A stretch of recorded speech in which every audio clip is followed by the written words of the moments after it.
Doodle by Jonathan Kydd and Andy Street. It's as if we're watching a black and white film of the 1950s. The set is black and white, all the actors are in monochrome.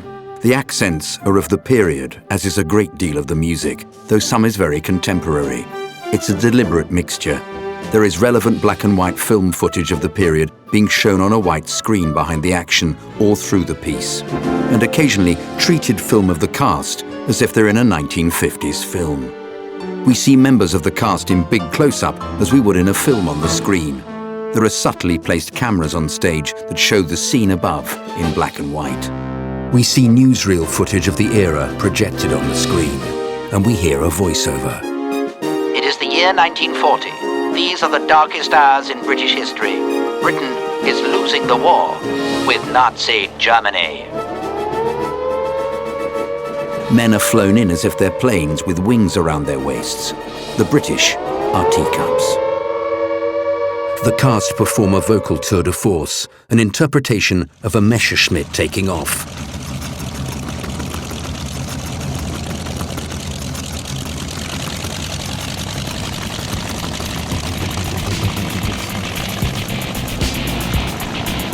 We are the German war machine. You know that we're the master race. Und wenn du hearst a rat-tat-tat-tat, then you'll know that we're in charge. We're gonna put you in your place.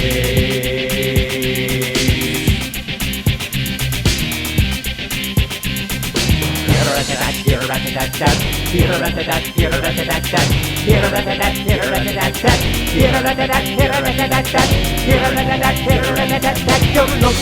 looking at the master race. We're gonna put you in your place. The Germans leave the stage. The English come on, represented by comedy act Flanagan and Allen. Hey, it's not looking good, and the war is nearly lost. Our little island's under pressure, and we're forced to count the cost. There's an obvious solution faced with odds that mean no win. You pour yourself a cup of tea and grin a rueful grin. And a cup of tea among a lovely rosy, you're gonna feel all cuddly and cozy. You won't care that by tomorrow there'll be a Nazi at your door. Finish off your cuppa and have the cup. We are the master race, the master race. Rat-a-tat-tat-tat.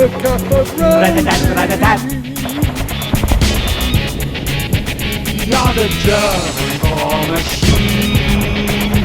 We like to bomb, we strafe, we die. When you hear a rat-tat-tat-tat, you'll be lucky to survive. We're gonna make you jump and jive. You'll be lucky to survive. We're gonna make you jump and jive. Hawkers and teacups, hawkers and teacups, hawkers and teacups. Hawkers and teacups, hawkers and teacups, hawkers and teacups.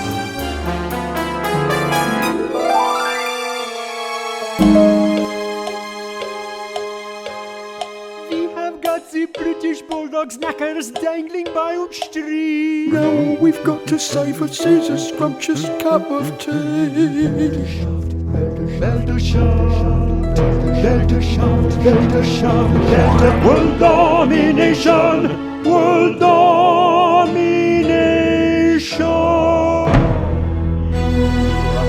Heaven's got a shout.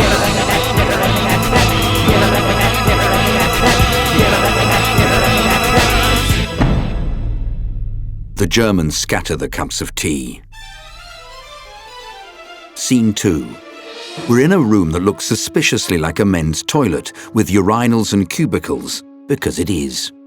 We see shots of a men's loo on the screen as well. 4 men are around a table. A hanging sign says, "Now wash your hands, please." Gentlemen, but all top brass, Shan Beagle, me, Bloomington Badger. His young female secretary Weaver looks to be introduced, but is ignored. And I, of course, am Filbert Tweed. Thank you all for attending this emergency meeting of the Secret Toilet Group. No one knows this group exists other than the Prime Minister and the King. The King! Even this room is so secret, it's disguised as an out-of-order public toilet. None of the toilets actually work, as we all know. Oh, don't they? Oh, sorry. I have bad news. Oh dear. Fritz, Who?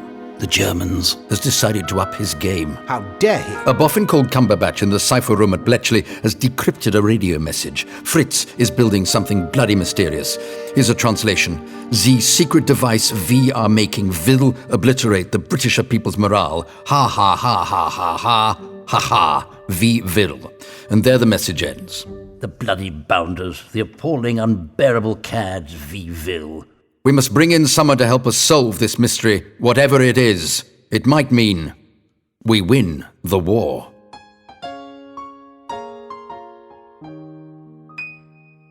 Our lovely little island, this green and pleasant land, is suffering dreadful hardship.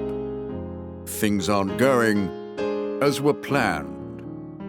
We need a special hero, someone who'll do his bit, refloat our ship that's on dry land, and get us right out of the sugar. We need someone who is someone, someone to look for, someone who is someone to help us win this war. They might not yet be a someone, but a someone they'll become. Somewhere there is someone who will be someone, a big, big someone, somewhere. Someone who is someone, someone we'll look for, someone who is someone to help us win this war. They may not know they're someone, but that someone is out there. Somewhere there is someone who will be someone, a big, big someone. A big, big someone. I will find someone, my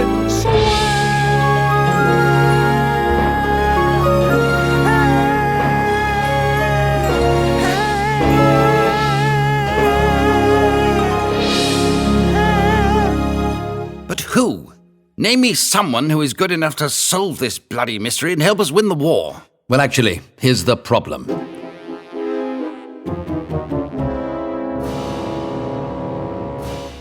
I've got no bloody idea. Can it be the man who invented the singing clockwork squirrels? Simcox? Yes, the squirrels laid mines underwater, didn't they, while singing? Failed miserably. Sang bloody well. Yes, in very high voices. Hitler's only got one ball. The other is in the Albert Hall. I bloody love that song. Never understood why they sang. None of us did. They kept rusting, though. Bloody foolish for underwater work. So that's a no to Simcox, then. Agreed. How about the tiny man? I've always felt we never utilized his potential properly. Yes, he's a freak of nature. Tiny, tiny, tiny. Tiny? What's his surname? Tiny. Yes, tiny, tiny. Smaller than a very big mouse. Yes, he could be in your jacket and you'd never know it. Stole my pen. We could get him to crawl into Hitler's trousers and leave poisonous sweets. Or sneak into the mystery device and pull all its wires out. The tiny man is dead, if you remember. Dead? He was stepped on. Oh, yes. Sorry. How about Barnes Wallace? Could he be someone? Someone who is someone. He's come up with some good stuff. Yes, I remember him. Didn't he invent an exploding football? You leave it lying about, Fritz kicks it, and kaboom! Ridiculous. No, that wasn't him. Wallace helped invent that Wellington aeroplane. That was bloody good. Never understood why it was named after a boot. Look, never Barnes Wallace. I say, keep your hair on, Tweed. Listen, I'm actually a bloody big fan of his. Before the war, he made me a talking dinner gong. A what? A talking dinner gong. Had a little face. You pulled a lever, it screamed, "Come and get it," before banging itself senseless with its little stick. Really annoyed the wife. Ha ha! Well, it would do. Wallace came up with that idea of skimming a bomb into targets like a pebble on water, didn't he? To blow up dams? Someone rejected that. I did. The idea of a madman. Any bloody clue where he might be? No idea, don't care. Shouldn't we be sending someone to find him, don't you think? To see if he could build us something? Waste of time. He will never ever be. Someone who is someone. At this moment, he's probably bouncing a sausage in a fish tank. We cut to Barnes Wallace with a fish tank and a sausage. He is with Trevor, who is a robot. He has a mechanical, emotionless voice because he is mechanical and emotionless. He walks very stiffly and has to be pushed. He's a bit crap. The problem is, Trevor, that the object loses its integrity as you bounce it and falls apart. We clearly need to armour plate the object. He pushes a button on Trevor's chest. Careful. Careless talk costs lives. Sorry, you're on propaganda, aren't you? I say, not enough food. Stay calm and grow potatoes. One moment. I'll set you to another mode. He moves a dial on Trevor's torso. There you are. Bing Crosby. Pushes the dial. The well-known American 1940s crooner. He gets stuck. You could assassinate Hitler, you know. You wander into Hitler's headquarters, sing a bit of Wagner, and then blow the foul Nazi dictator up. But we're a long way off that. In the meantime, you're my pal.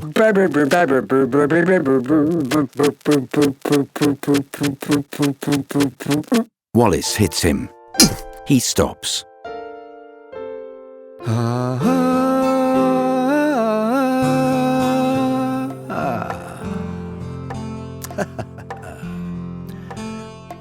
Trevor's a mechanical man, an intricate creation of rubbish and wire. Trevor's a mechanical man. There's a small speaker and valve amplifier. He's got an old radiator and pieces of tire. And his head is an old tin can. Yes. But I love him, I really love him. Yes, I love him, I really love him. Little tin can man. Inside he's a whirring and purring, but on the outside he's a grinning and gurning, while his wheels and his cogs are a-turning, powered by the clockworks inside that are churning. He stops and he starts when you push him. He burps and he farts if you rush him. He gets a bit stiff and needs lots of oil. His heart is a box and his hair is tin foil.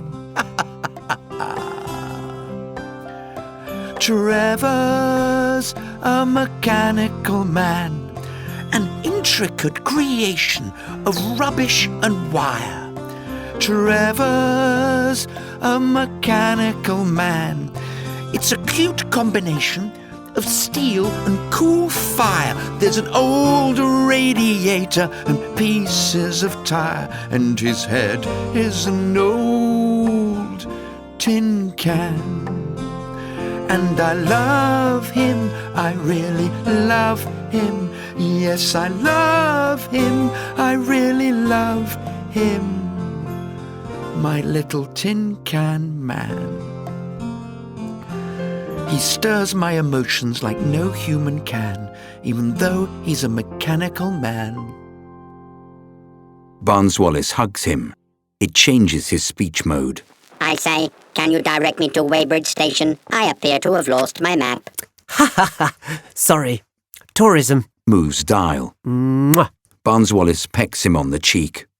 As he does so, we see three men lurking.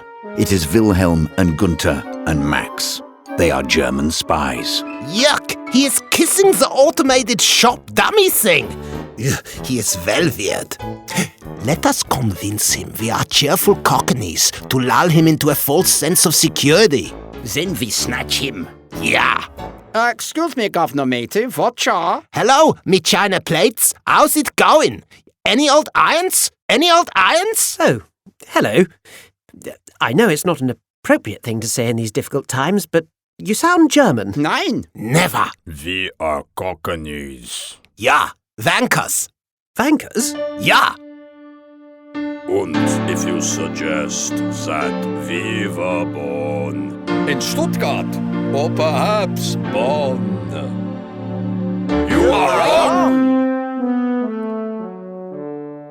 Germany is not where they're from. My coconuts are lovely. My bazookas are the best of a bazooka. And I like to stroll around the strand in some cruise and an old string vest. We've got a syrup and an iris. Looks a mercy of a duck. Point my pussy at the porcelain and shake my hand. Ooh, let's have a butcher's book. Alright, and oi. Fetch some crackers, plates of meat and jelly beans and saveloys. And these are all you evil browns and pumpkins, all you fizzles. Cause we're a bunch of bankers, as you come bloody sizzles. So, let us have a knees up, boy. Good idea. Cockney wankers, up your knees. Cockney wankers, if you please. Cockney wankers, oi. Cockney wankers, saveloys. We have a lot of apples, and my wife has a big pair. And I love to Tommy Tucker. Get on my bike to Barnet Fair. Let's all swagger up the High Street, fank up the old Kent Road. Dilly-dally up the valley, shows your tits on Sally. We are eating frogs and toast. Alright, and oi. Fetch and cockers, plates of meat and jelly beans and saveloy. And these are all you evil browns and pumpkins, all your feasels. Cause we're a bunch of wankers, as you come bloody Caesars. Alright, oi. Fetch and cockers, plates of meat and jelly beans and saveloy. And these are all you evil browns and pumpkins, all your feasels. Cause we're a bunch of wankers. Up the strand to Shepherd's Bush, buy a meal of fish and bush. We're a bunch of wankers. Knees up, Eva Brown, we love to live in London. Cause we're a bunch of wankers. As you can bloody see. Oi, I mean. I'm so sorry, but I'm very posh and find Cockney difficult to understand. Are you looking for a new wheel for your caravan? Nein, I mean no. You are the Barnes Wallis geezer who bounces the things and schemes. Yes, that's me. I've done a bit of that. We need to take you on a little trip. To where? With us back to occupied France to achieve our mastery of your puny little island. They get out a gun and grab him. He bumps into Trevor. I say, the washing's been left on the line, and it's pissing down. Oh, no! Help me! Someone! Help me! The Germans look at Trevor. Nothing happens. They lead Wallis away. Help! Would you look at that? Those ruddy hailstones are the size of your fist. I'm getting soaked to the skin. I could do with an umbrella. I knew I should have worn my galoshes. Trevor stops. He's left just standing there. There's a shot of a car speeding off, a sub diving and resurfacing. Scene 4.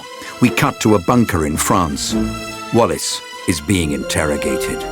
A voiceover says, A few days later, in occupied France. So, Mr. Barnes Wallace. We are going to strike a blow into the heart of London and sap the morale of the British people. And you can help us. Yeah, we want you to build the bouncing Doodle U-boat. The what? It is a submarine that flies and bounces. Doodle, doodle U-boat, doodle, doodle, doodle U-boat. The bouncing doodle U-boat, doodle U-boat. It flies and it dives down. Doodle U-boat, doodle. Ja, Achtung, Stuka U-boat. Achtung, doodle. Explosion. Winston Churchill. Dieser Donner, Winston Churchill. Kaputt. George is next. Beat the broken crown. Doodle, doodle, doodle U-boat. Doodle, doodle, doodle U-boat. Bouncing doodle U-boat. It flies and it dives down. Doodle U-boat. The bouncing doodle U-boat. Stuka U-boat. It flies and it dives down. Explosion. The bouncing doodle U-boat. Stuka U-boat. It flies and it dives down. Explosion. The bouncing doodle U-boat. Stuka U-boat. It flies and it dives down. Explosion. Doodle, doodle, doodle U-boat. Doodle, doodle, doodle U-boat. Doodle, doodle, doodle U-boat. Doodle, doodle, doodle U-boat. Oh, how novel! What a challenge it would be! Yes, I see. Yes, I will do it. Well, that was easy. But only if you don't do any of the blowing up. Don't be silly. It's a bomb. What do you take us for? Gigantic pig dogs with large hairy bollocks? Well, I would never be so rude. It is you who is a pig dog. You are the piggiest dog we have ever met. Yes, ruff, ruff, oink, oink. Pig dog, pig dog, pig dog. Yes, all right, you've made your point. We have not finished. Ruff, ruff, oink, oink, meow. Meow? That is the cat pig dog. Yeah. Wolf. That is a sheepdog. Boing, boing. Those are the bouncing hairy bollocks. Ha ha. Please, no more. I'm at my wit's end with this doggery and piggery. So, will you make the bouncing U-boat or not? I will not. Into the fridge with him. The fridge? Yeah, it is cold in the fridge. You can stay there, nibble on the frozen food, and decide whether you wish to work for us or no. No!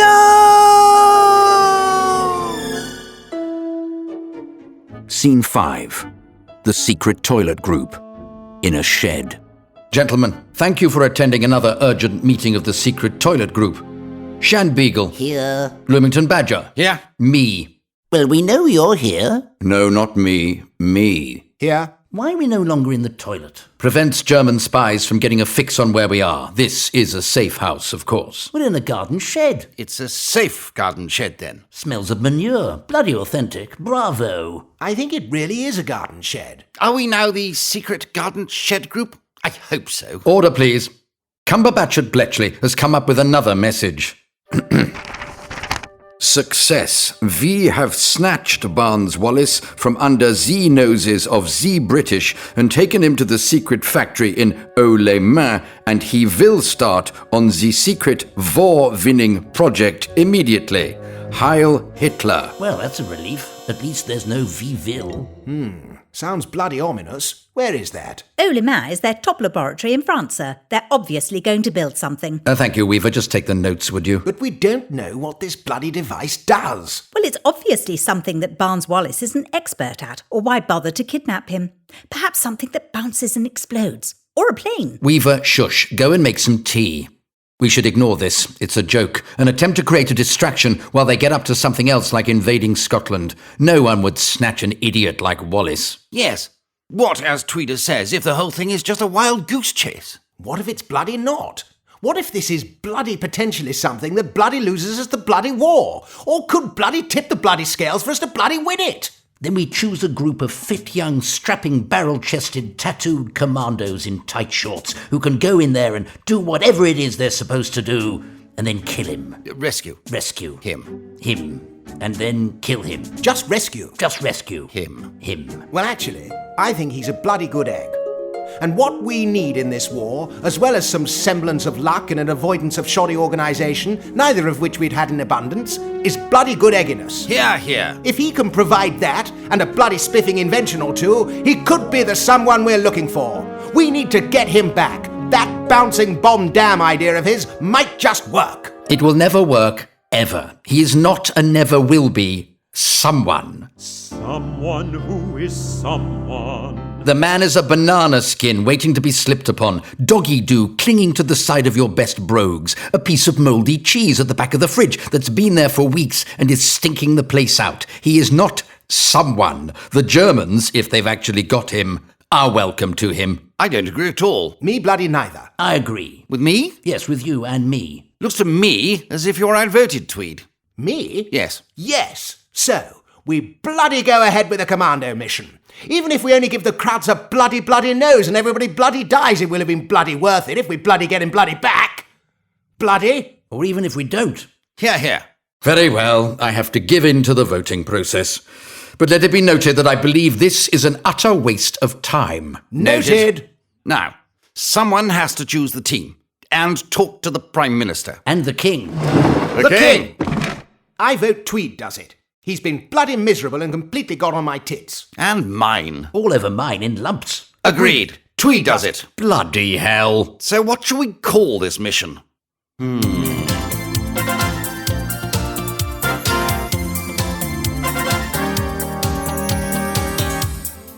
It needs to be something positive, something butch and quite decisive. That's a word that's perfect for morale. And it must be fun to pronounce so that we can relish it, so it mustn't be too weedy or too dull. A code name's so exciting, it's such good fun to have a go at working something out. Let's have a think and let's have a ponder. Let's just reflect upon the mission and what it's all about. So I choose thruster. Thruster. Thruster. Thruster does it for me. It's brief, it's intense. You can roll it round your tongue with Operation Thruster. You can't go wrong.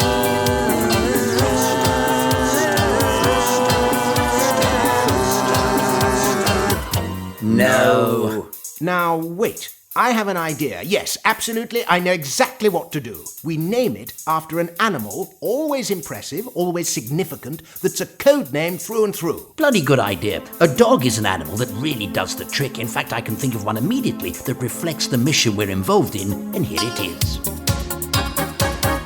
So I choose Poodle. Poodle. Poodle. Poodle does it for me.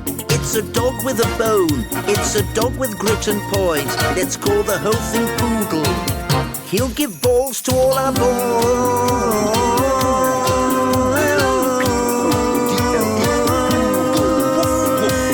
No. A dog? A dog? No, no, no, it needs something much more epic, something mysterious and mighty, named after Norse gods like Odin, Loki, or Thor. Or even after weapons, like a catapult, or crossbow, or machine gun, or bazooka, or a sword. Excalibur's good. Operation Asgard. Archer, Agincourt, Trebuchet. What's that? It's a siege engine. Isn't that a bit poncy? Yes! Otter. Elephant. Polax. Headdress. Nefertiti. Hobbs. Hutton. Larwood. Overlord. I still like Poodle. Why don't we ask Tweed? He'll know. Yes, let's put him on the spot. Tweed will know the answer. He always has a go. You must have a code name for our exciting wartime show. Operation Bloody Farce, that's what the mission ought to be. It's a total utter waste of time. Wallace is a stupid C. Oh, I say, that's so out of order. Dreadful. Clot. Oh, I thought you meant something worse. No, Clot's fine. I don't think we can call it bloody farce, though bloody good as usual, Filbert Tweed. Here, here. sounds far too much like bloody arse, and I'm not too sure that's permitted, actually, or really what we need. On reflection, arse is much the better name for this dismal rubbish of a raid. It's the perfect solution for this conundrum, so let's name it, do it, state it straight away. Good idea.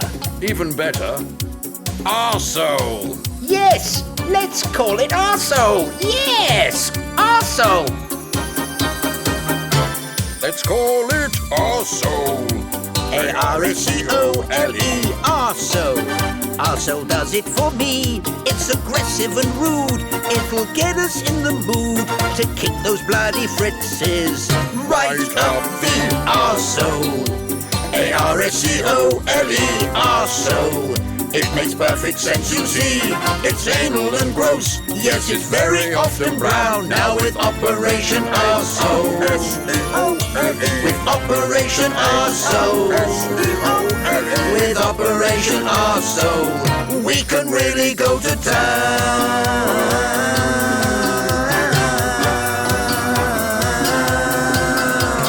Arsehole. It's Operation Arsehole. Sir, I've more information about the laboratory where Wallace is likely to be working. I've also done a study of the topography of the area. Here's a folder. Thank you, Weaver. Very diligent, but I've got an intelligence blokey who's a man, not a female, not a woman, not a girlie, working on it already. Here's £1. Go and buy some decent perfume. That stuff you're wearing at the moment smells like a cat's bottom. And find a boyfriend, or people will think you're a lesbian. But, sir...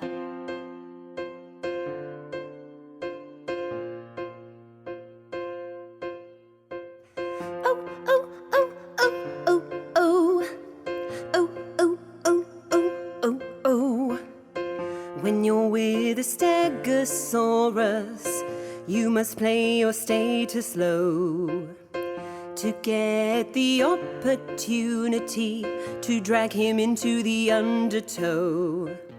Till then you accept roaring, you give in to prejudice, and although his views are boring, you curtsy to his sleaze, for we are his equal. No, we are not better than him. We are just the female. We are the yang to his yin. This is driving me crazy, crazy. I am not appreciated. The man's an ancient fossil. I feel asphyxiated. I'm screaming at him. At all he stands for, without and within. He's a dinosaur, an old stegosaurus. But I'll have my revenge. Till then I'll just be raucous. He's a rude velociraptor. Want to throw him? I want to throw him in a skip. An antediluvian has been. I'm gonna let it rip. Oh, he so gets up my nose.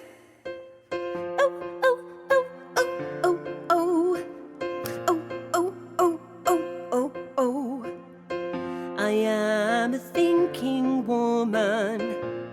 He doesn't think. He's so stuck in a rut. His behavior stinks. But what can I do? He's such a product of the times, where women, they know their place, and to deny it is a crime. Well, I deny it, refuse to know my place. I know just what I want to shove it in his face. I think I know the answer. I know just what I'll do. I'll make sure I'm on the mission. Make sure I see it through. Yes, I could be that someone. I wanna be that someone. Won't be dismissed 'cause I'm a girl. No! I'll strike a blow for women.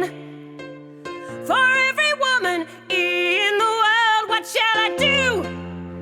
I live amidst chauvinistic apathy. Oh, I'm ignored. Oh, you mustn't ignore me. He's a dinosaur.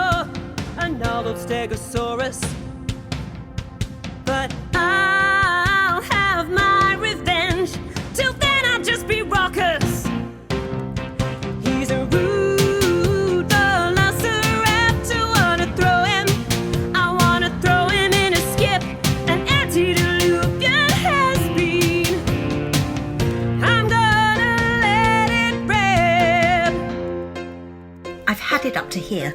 He gets right up my nose. He really gets my goat. I'm hopping mad. He antagonises me greatly. He's so infuriating. I'm going round the veritable twist. I am so vexed. Oh, he so pisses me off. Oh, wash my mouth out with soap.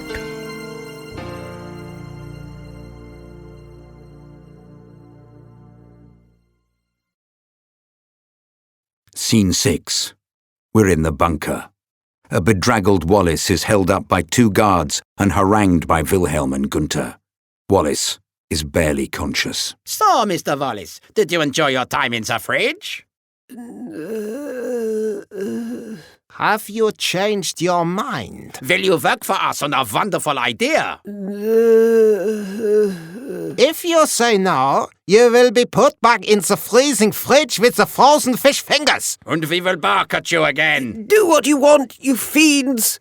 I will never work for you. Okay then, we will go to England and destroy your robot. Ah, yes. When do I start? Tomorrow?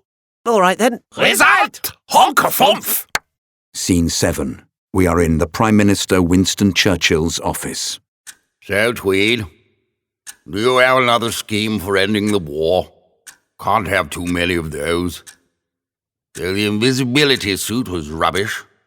The man wearing it disappeared. No, Prime Minister. I've come to discuss the secret mystery device the Nazis have made and the inventor Barnes Wallace's supposed abduction. Isn't Wallace a bit of a git? I've heard it rumoured. You told me, in fact. Yes, Prime Minister. He is a total walking disaster area of a git. Can't believe the Germans would employ him. Despite this, the secret toilet group has given the go-ahead for a mission to save him and destroy it. Just looking for your confirmation. What exactly does the mystery thing do? No idea. Can't find out. Waiting for Cumberbatch at Bletchley to come up with something.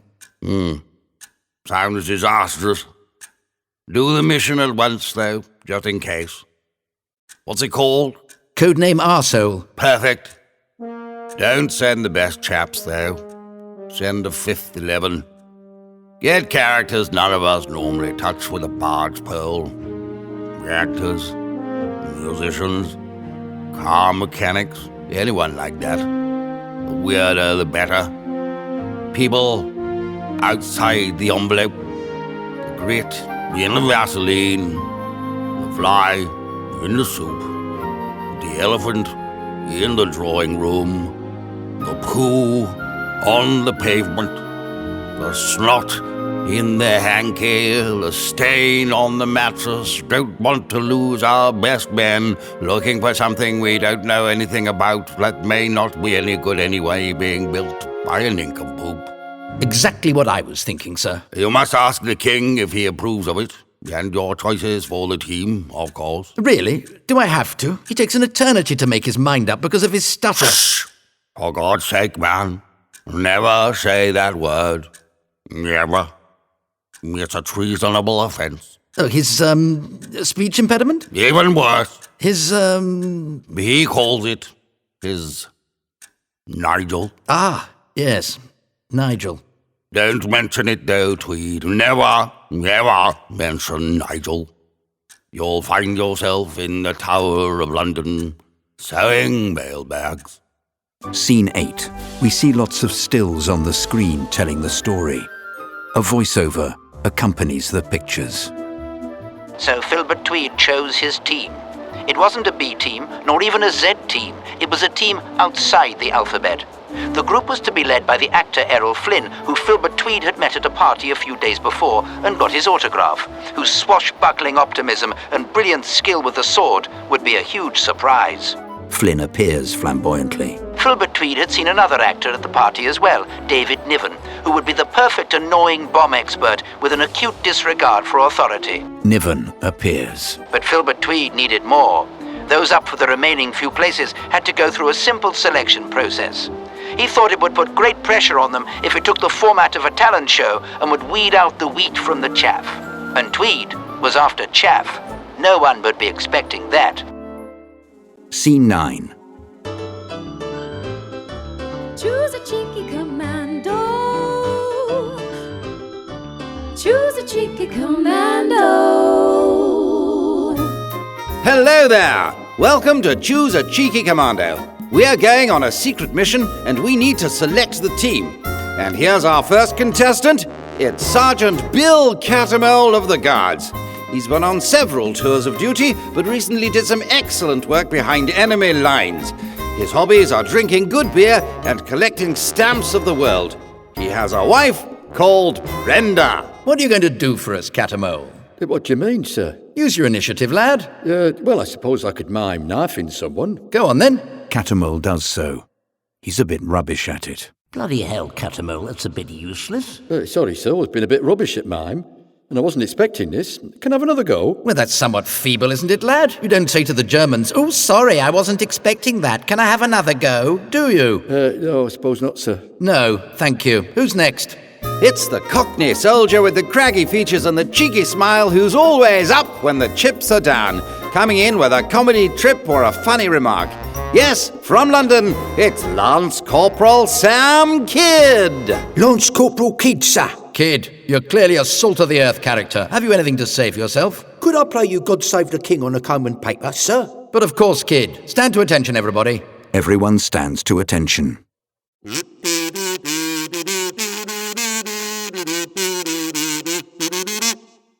Also, the comb makes a very good Adolf Hitler moustache if one wants to ridicule the nasty little man. Heil Hitler! Ha ha ha ha! You know, Kydd, I like you. You're a droll sort, and the national anthem on any instrument, even when strummed on a toilet brush, is always uplifting. Thank you, sir.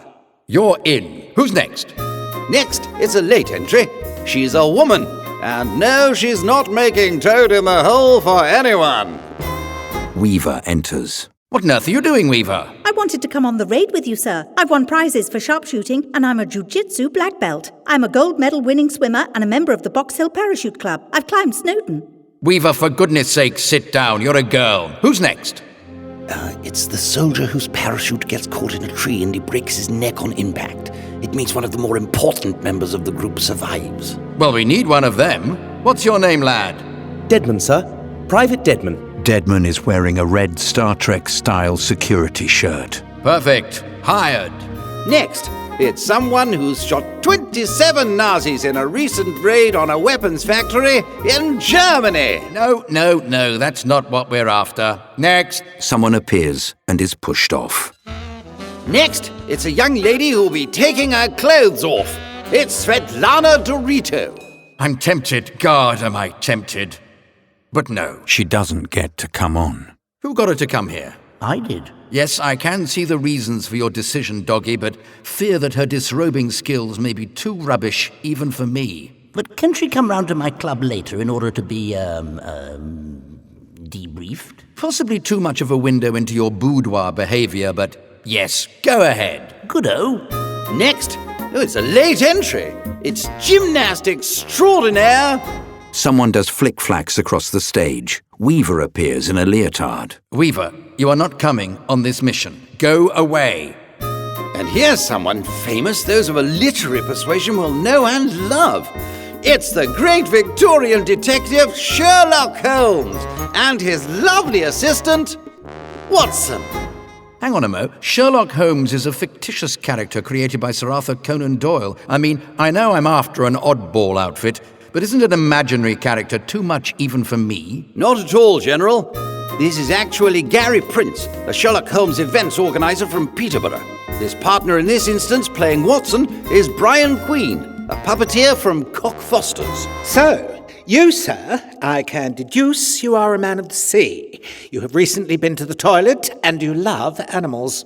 Amazing. He's absolutely right. Oh, my goodness, Holmes. He holds a puppet. How did you know that? Elementary, my dear Watson. Very good. Sir, you are a man of the sea as you are wearing your naval uniform. He's wearing a naval uniform. You have recently been to the toilet as there is loo paper hanging out of your trousers. He turns round and he's got loo paper hanging out of his trousers. And you love animals as you have had your cat stuffed and keep it with you at all times. Shan Beagle gets out a stuffed cat. Bravo. Marvellous. Yes, you're perfect. And, as you would expect, I'm also very good at disguising myself as a woman. Me too. I'm good at that as well. Well, Prince, we'd like you to take part in our event, a mission to save the British Isles. Marvellous. We'd love to, wouldn't we, Brian? Oh, do I get a gun? Next is a young man all the way from Cuba who is a rare but valued thing, a cigar expert. It's Diego Cigar. It's Weaver again, disguised. A cigar expert? How fabulous is that? Does he come with a supply of cigars? She's under a sombrero with a Zapata moustache. Yes, I do, senor. What's wrong with your voice? I'm Cuban. Personally, I think that's great. If we end up at a firing squad, a cigar is a good thing to smoke just as you're about to be shot. Any other skills? I play the guitar, senor. You sound just the ticket. Bit of Spanish guitar and flamenco dancing around the campfire always goes down a treat. Let's have you. And the next one, please. Next, he's not even keen on being selected, just here to warble a tune. Good for him. Jolly good show. Thank you. It's the well-known singer Mr. Noel Coward. He's going to be singing You're All Going to Die.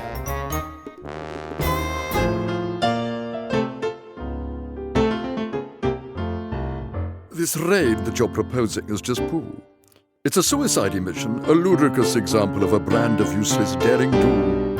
I suggest you stay home all tucked up and miss the flight. Or you'll be lined up. Or you'll be lined up at the pearly gates when you arrive on Friday night. You're going to, yes, all of you. You're going to die. To die. Yes, you are, all of you.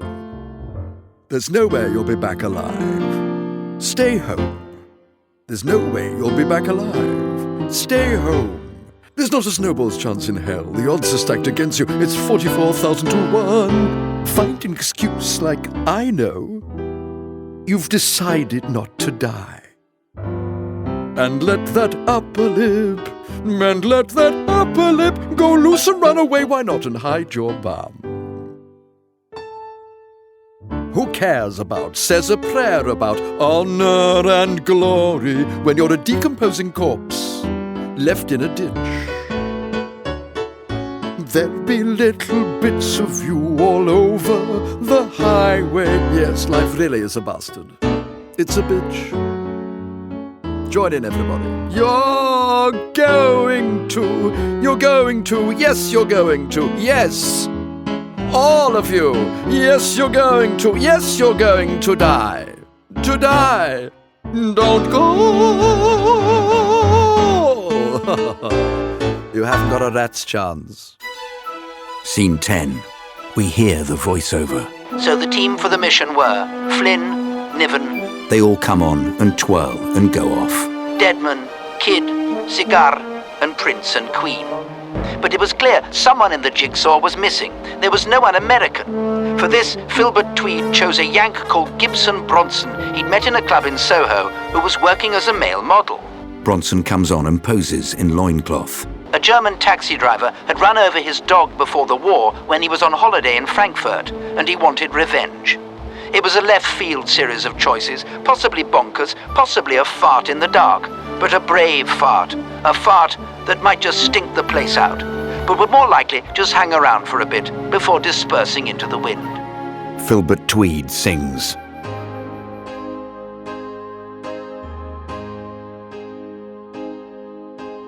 This is the team, they'll do what they can, they'll nearly all die. To the last man, that's what happens in stories of this sort. Though a couple might make it, I suppose, if they're very lucky. So I salute you, you courageous few. You've been handpicked to make a futile gesture in this bloody awful war that we're going to lose, and we'll never see you again. We're unlikely to ever see any of you again, unless we do, which is unlikely. Scene 11. We hear the voiceover. They did very little training. Tweed had decided it wasn't really worth it, and they were mostly all useless at it anyway. we see a big montage of them training on the screen, as well as on the stage. Come on, you horrible little man. Left, right, 10 press-ups now. Fire at that target, jump from that tower. Practice hand-to-hand fighting. How are they doing, Sergeant Major? Horrible, sir. That cigar's the best. Though walks a bit like a girl. That Flynn refuses to do anything but sword practice. That Bronson's a dark horse. Likes taking his shirt off, though. Deadman has a go. Loves flowers. Kydd keeps doing comedy trips all the time. Niven can't be asked. And Prince and Queen are a couple of old puffs. Sah! Excellent, Sergeant Major. Carry on. Sah! It's all hustle and bustle, pretending to fire and doing physical jerks, practicing parachute drops, etc., and looking useless and hurting their backs. Scene 12. The voiceover says, Filbert Tweed gave them all an inspirational speech. They're all seated listening. There are close-ups of each of them listening on the screen behind them. There are stock filmic moments of preparation for the forthcoming raid. Compare dam busters, reach for the sky, etc. During this, every emotion is seen on the screen in cutaways, once again referencing dam busters, etc. Men, pressure. We all deal with it in different ways. There are close-ups of individual shots of each person on the mission listening to Filbert Tweed. For example, Niven asleep, Flynn looking in the mirror, Bronson doing a line of Charlie, etc. Some people deal with it by going for long walks and shouting at the clouds covered in dung. But enough of me. It's simple. We're going to make a bloody good go of it. I can't say you're the best team I've ever assembled. Probably the worst. No, that's a horrid thing to say. But those who know me will know I'm a man of honesty. So indeed, you're not the sharpest tools in the box. Blunt, if we're to continue the tools metaphor. Blunt and not even in a box. In a paper bag. Smeared in 2-week-old custard. But you're certainly the quirkiest. Remember, quirkiness is something Fritz will not be expecting. Questions? Flynn, do we actually know where we're going? I can't tell you yet. There is a huge map of France with France written on it in big letters. We parachute into here, meet a contact here, get into the factory here, blow up the secret device here, and then back to the sub here. Then we're back here. Simple. We still don't know what the secret device is or what it actually does. It may be a huge bouncing, exploding hot dog, but rest assured we're working as hard as we possibly can to work out what on earth this possibly futile mission is all about. Dismissed. Scene 13. The voiceover says, Next, Filbert Tweed had to keep his appointment with His Majesty the King. Your Majesty, I've come to apprise you of the state of play over the Barnes-Wallis secret mystery device business just before we send a group of plucky, soldiers off to France in codename Arsehole. Here's a list of the names of who's along for the jolly. I hope my decisions are greeted with your approval. The PM's given it his blessing. King George has a stutter.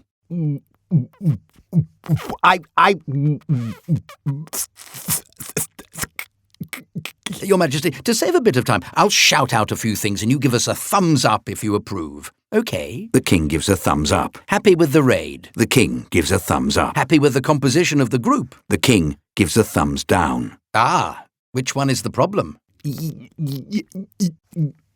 Look, I'll just go through them quickly in alphabetical order and let's presume the thumbs up approves. The King gives a thumbs up. Hang on, I haven't started yet. The King gives a thumbs up. No, you've done it again. Wait till I say a name. The King gives a thumbs up. No, look, come on, shush, nothing, shush. Good. Here we go. Bronson, surly, dog-loving US male model with grudge. The King gives a thumbs down. So you don't like him then? The King gives a thumbs up. Oh, you do? The King gives a thumbs up. Or are you saying yes, you don't like him? No, don't speak. Thumb up, thumb down, it's quicker. The King gives a thumbs up. Are you agreeing with what I just said or approving of Bronson? The King gives a thumbs down. Sorry, I can't work this out. You're not happy with Bronson. The King gives a thumbs up. Oh, you are? Or not? The King gives a thumbs up. I'm sorry, Your Majesty, it's getting too complicated. I'm in a bit of a hurry getting the mission together. Look, let's just say you approve then. The PM's all for it, and so is the secret group. The King gives a V sign. Victory! I hope so, yes. Well, I'll be off if that's okay. The King tries to sing. What? Ye gods, don't sing, Your Majesty. It'll get in the Guinness Book of World Records as the longest song ever sung. Oh, okay, sorry, that was cruel. You can't help having a stutter. Speech impediment. Oh, no, sorry, what was it? A Nigel. Oh, hang on, I wasn't supposed to say that, was I? The king signals to burly guards, Look, I said I was sorry. who frog march him out. No! Scene 14. We cut to the interior of a plane. Everyone is in battle fatigues.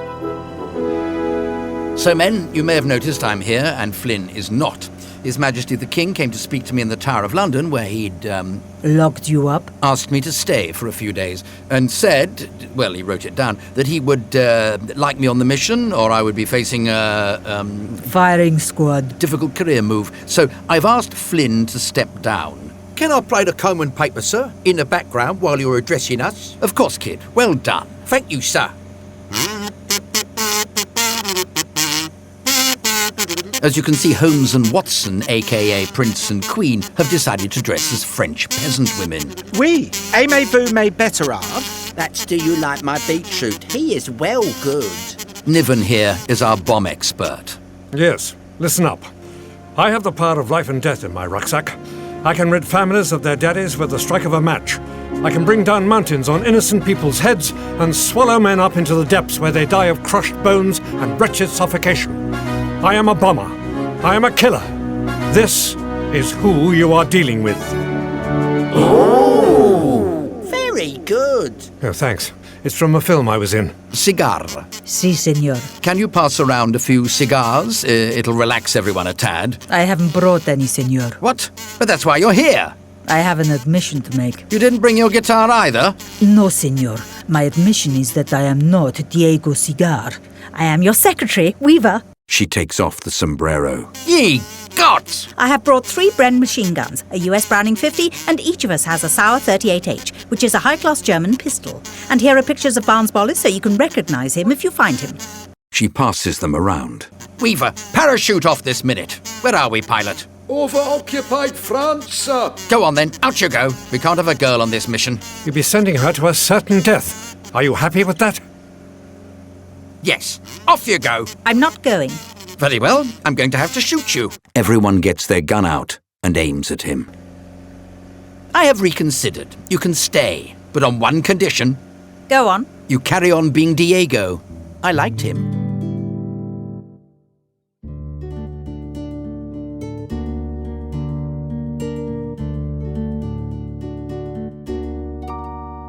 When I have a son, I will call him Diego. It's a beautiful, wonderful, marvelous name.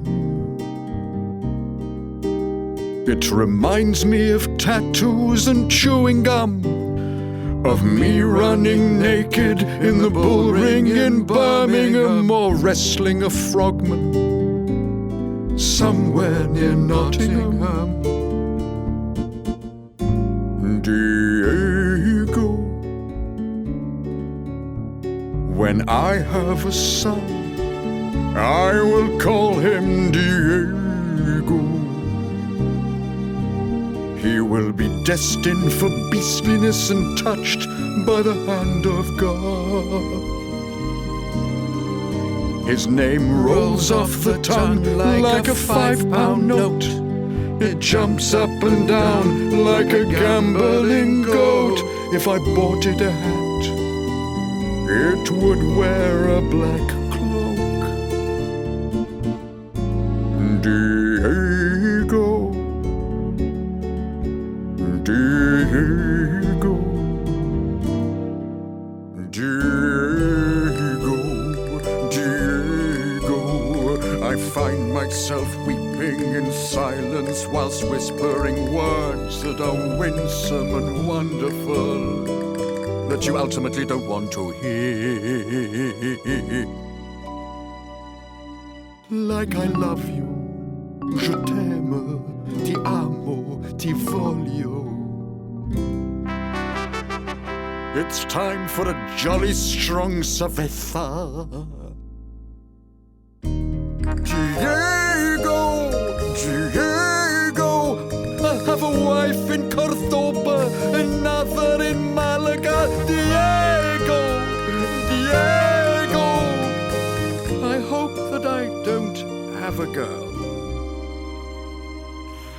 Oh, Diego, you monster, you spider, you beast bien cochido. See me shedding real tears. 'Cause when I have a son, he shall be called Diego.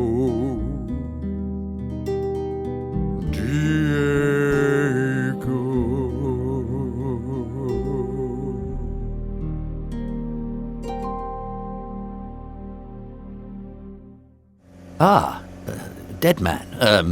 I'm looking forward to this. I've never been to France before. I know a few French words like beau petit chat, lovely little cat, and j'adore la vie, I love life. I can't wait to use them. All look decidedly sheepish. I say, Niven, will you post this for me if anything happens to me? It's a card to my girl. We've just got married and she's going to have a baby. Of course, Deadman. Twins, in fact. Oh. And here's one for my mother. Oh. She's got a weak heart, you know. If I go missing, it might be the end of her. Oh, of course. And this is for my one-legged dog. Oh. He's called Limper. He had an accident with a combine harvester. Oh. And this one's for the disabled girl who lives 2 doors along. Oh. She says she can't do without me. Oh, and I make all the cakes for the old age pensioners just up the road, several of whom have terminal illnesses but have promised not to die until I'm home.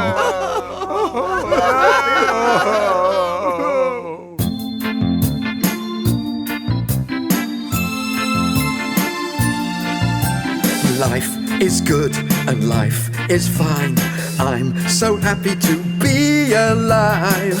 I've got so much to live for.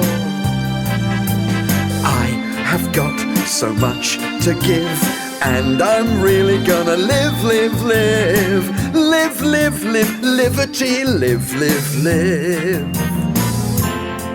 I shall live until I die, which is far in the future. I'll live long, 'cause I'm a trier. Let me make it clear, I am not a dyer. Gonna live, I'm gonna survive. Everyone, I'm so alive. Let's breathe the air of life. I love life, I really love life. I've never felt so good. Life is like a comfy bed. Great to be alive and not to be dead. Come on, everybody. It's not a good idea to be dead. Listen to my beating heart. Feel the vital living spark. I love life so much. I love you. Life.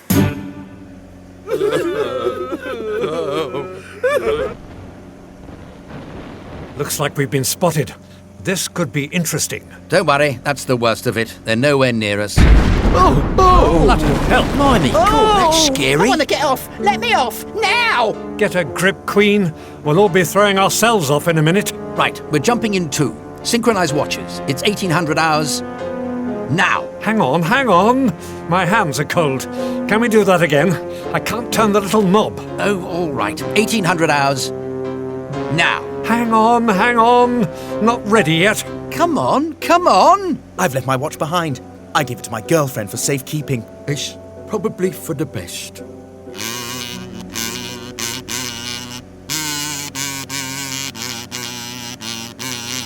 Who needs a watch? We can tell the time by the stars. It's cloudy. The cloud will move away in a few hours, according to the Met Office. I have charts here, Senor. She distributes the charts. I make it 7:30. Is that a problem? 1800. Now. The green light's on. Good luck. Go. Holmes, Bronson, Queen, Niven, Deadman, Kydd, Weaver and Filbert Tweed all jump. We see parachutes dropping on the screen in stock World War II footage, or shots of models. Scene 15. We see German soldiers with binoculars in a wood. Look, 8 parachutes coming down. Where? They must be the crap British mission we know all about. Let us radio headquarters to tell them. Don't worry, one of them is working for us. Evil radio in their position. They are walking into a trap. Interval.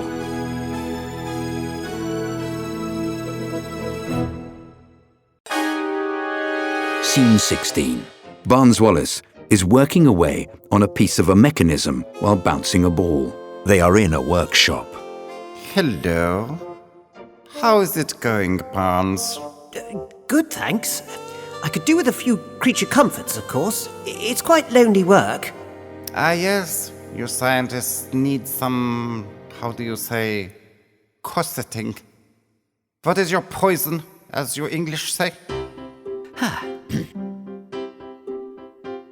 A nice cup of tea, 2 sugars 16 times a day, a toasted crumpet to accompany it, chocolate biscuits to dunk in it, padded toilet paper, and a bar of scented soap.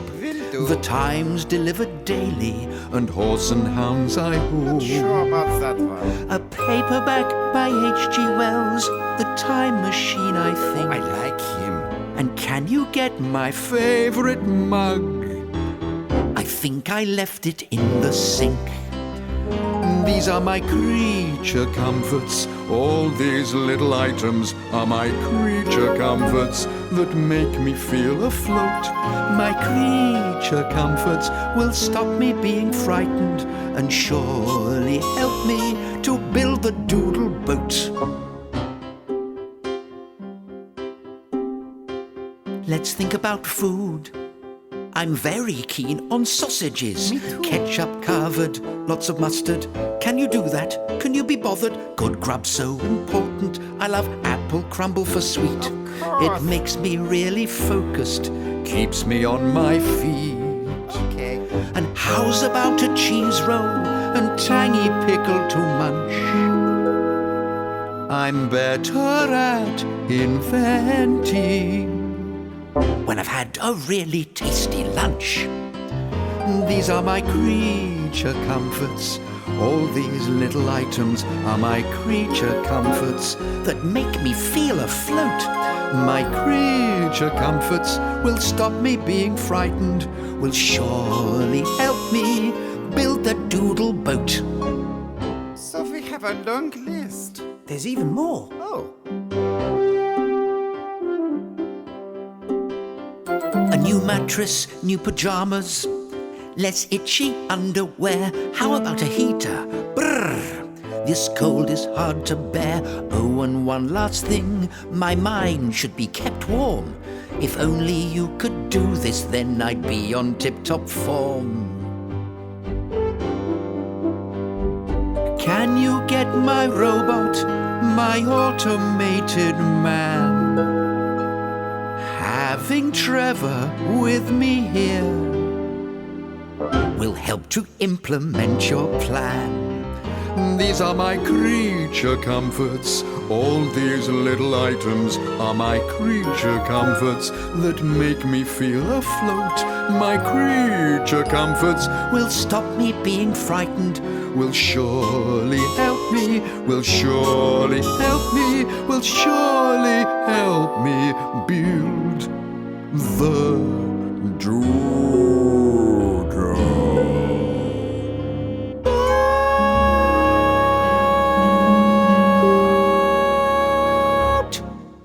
He will work better surrounded by familiar objects, and we should definitely find his robot. He is his chum. Go and get him. Can we start with a hug? They all hug Barnes Wallis uncomfortably, though Gunter quite likes it. Scene 17. The men have all landed. They do that thing of folding the parachutes, opening a cylinder with guns inside, etc. On screen we see open fields where they've landed. There's back projection of fields, etc. All accounted for. One of us got caught on the stiff breeze and headed for the trees. Look, there he is. He's dangling in the branches. There is a video of a parachutist stuck in the tree. He'll have broken his neck. I don't know why we're surprised. We all know who it is. I'll go and look. Poor him, whoever it is. Everyone notices that Deadman is alive. Oh, it's, not you then, Deadman. No, I'm here. I, thought it might be you. Oh, why's that? Well, you are, What? Who is it then? Who's missing? Come on, own up. Kydd, you here? Yes, sir. Feeling very cheery. Bronson. Okay. I'm okay too. Thanks for asking. Bless my soul. It's Queen. Queen? Oh, that is so typical of her. Queenie, get your tush down here at once. Ah. And he's got the radio. Oh, bugger. Suppose I better do a speech. So, men, we must not dwell on the unfortunate death of our camp comrade. Sorry, camp comrade who we won't be camping with. Sorry. The campest camper I've never camped in a camp with, as he's dead. Where's my map? Ah, yes. We should be at these coordinates by 1930. Let's go. I make it 2000. We'll never make it. The voiceover says. And so our plucky crew walked and walked. 5 days later, There is video of them walking in black and white. Scene 18. There are more changing back-projected views of wooded areas. The team are around the fire talking. Who goes there? C'est moi. Bonjour. I've just been in the bushes. Doing what? What do you bloody think? I don't bloody know. You could have been contacting the enemy for all I know. You've disappeared into the forest the same time every night. I've got a rather nasty bowel complaint, if you must know. What, every night at the same time? Yes, it's like clockwork, actually. Ugh. Thanks for sharing. Well, you asked. Here, you two. Should I play you something on my comb and paper? What song will you be delighting us with? What would you like? Thunder Hawk. Oh, I know that one.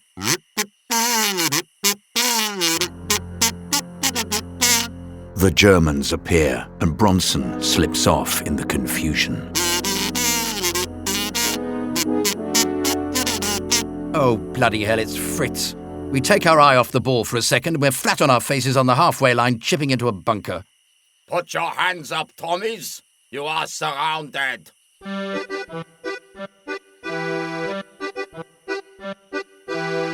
the hawk, we have got you, ha ha ha. And the hawk, we have got you, he he he. Wave 'em up and down, put 'em nice and high. And the hawk, till you reach the sky.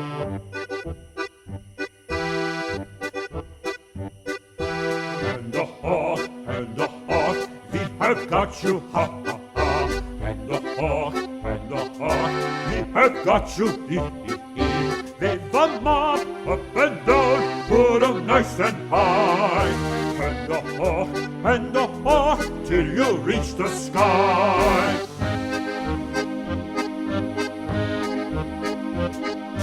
And the hawk, we have got you, ha ha ha. Put your little hands high. Wave 'em up and down, put 'em nice and high. And the hawk, till you reach the sky.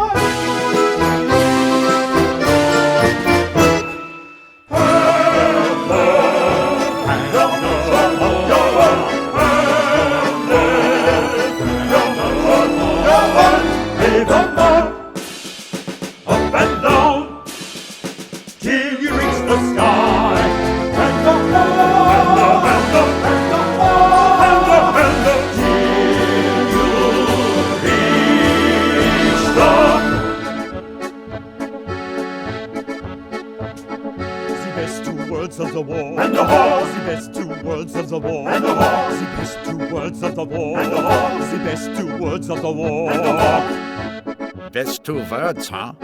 Other than we have won the war. That is 5 words.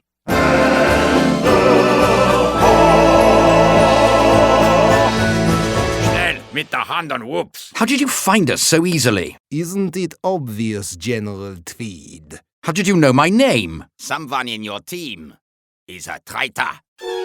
Scene 19. Barnes Wallace is in the workshop. The Oberleutnant is looking at the designs of the bomb. Remarkable, Mr. Wallace. You have almost built it. Yes. Trevor has been a source of great inspiration, and you have allowed me to spend a little time upgrading him, of course. Wallace uses a remote on a wire to start Trevor. Barnes, would you like another helping of scrambled egg? Personalized remarks, now you see. Yeah, very impressive. We should give the Doodle boat a Tesco. Is there a lake nearby? We have constructed one. My, how efficient. Have you erected a few false bridges it can jump over?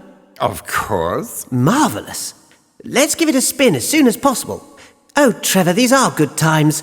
Despite me missing my family and Britain losing the war, of course. Come on, ref, you're rubbish. That's total shite. Oh, sorry. Football. Hang on. I stick him on shuffle and anything comes out. Ha ha! I say, Barnes, have you put the kettle on? I bet you're gagging for a cuppa. That's better. Scene 20. It is the secret toilet group again, this time in the pub. So, men, the secret group is now in my local, the Fox and Ferret, and I'm proud to say that I, Air Marshal Sir Bertram Mee, am running it. I think you'll find that hiding in plain sight works just as well as being in the safe shed.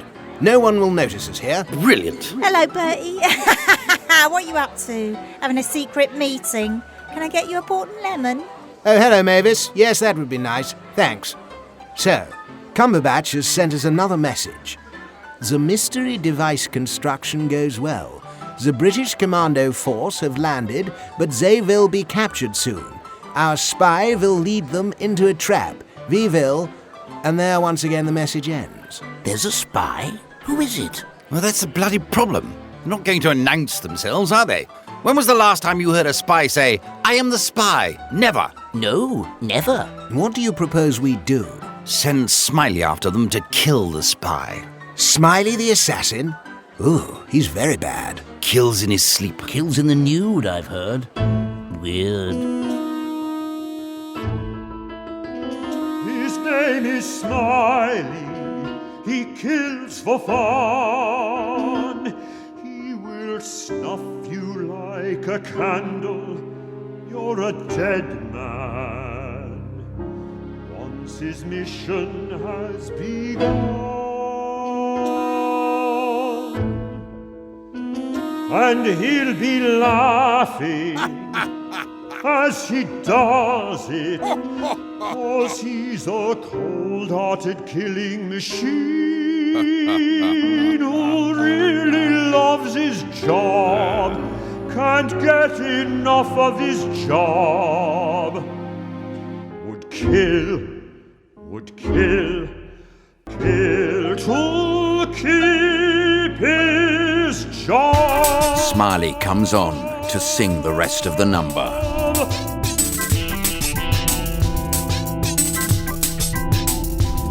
I'm gonna get you, I'm a sniper, I'm a viper, I'm a chancer, I'm a killer, I'm a nasty little shit.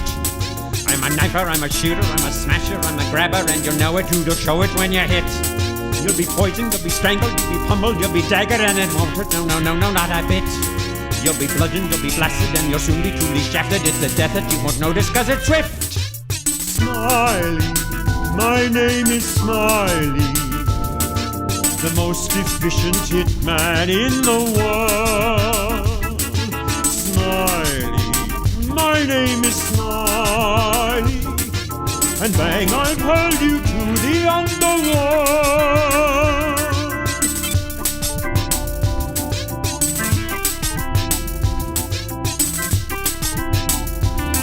I'll prick you, I'll bring you, I'll stick you while I slay you, poke your eyes out, but don't worry, I'll be quick. I will slash you and I'll mash you, I'll be creeping while you're sleeping, but I'll just slightly smash you with a brick. I will nail you, I might play you, you're fleeting, I'll derail you, I'm so crafty that I just don't miss a trick.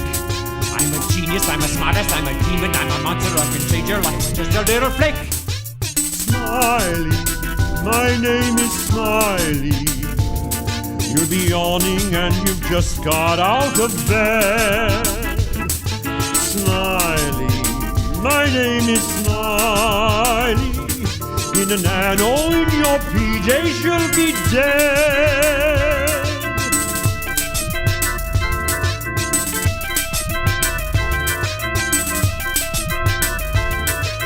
Smiley, my name is Smiley, and bang, you're hurled into the underworld.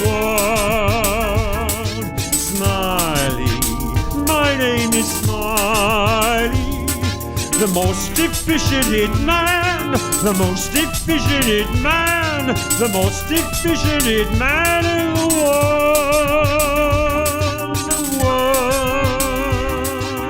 Giggling as you're gurgling, grinning whilst you're gasping, chuckling as you're going, as I slip a slim stiletto through your chest. Smiley may have to kill Wallace, of course. Yes, I've ordered him to do that. Without Wallace, the bomb will not be made. Wallace must die.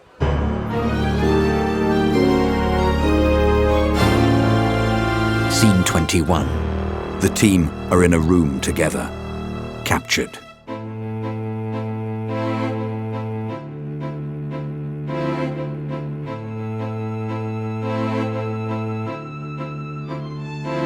So someone is a traitor.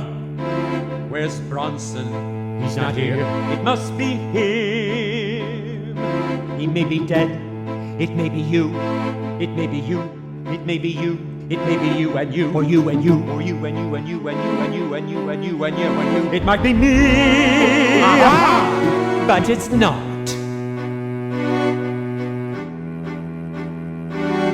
It may be you or maybe it's you. It may be you, it may be you or maybe yes you. It may be you and you, it's you, yes you, yes you. It's you, yes you, yes you. It may be you or maybe it's you. It may be you, it may be you or maybe yes you. It may be you and you, it's you, yes you, yes you. It's you, yes you, yes you. It's you, yes you, yes you. It's you, it's you, yes you, it's you.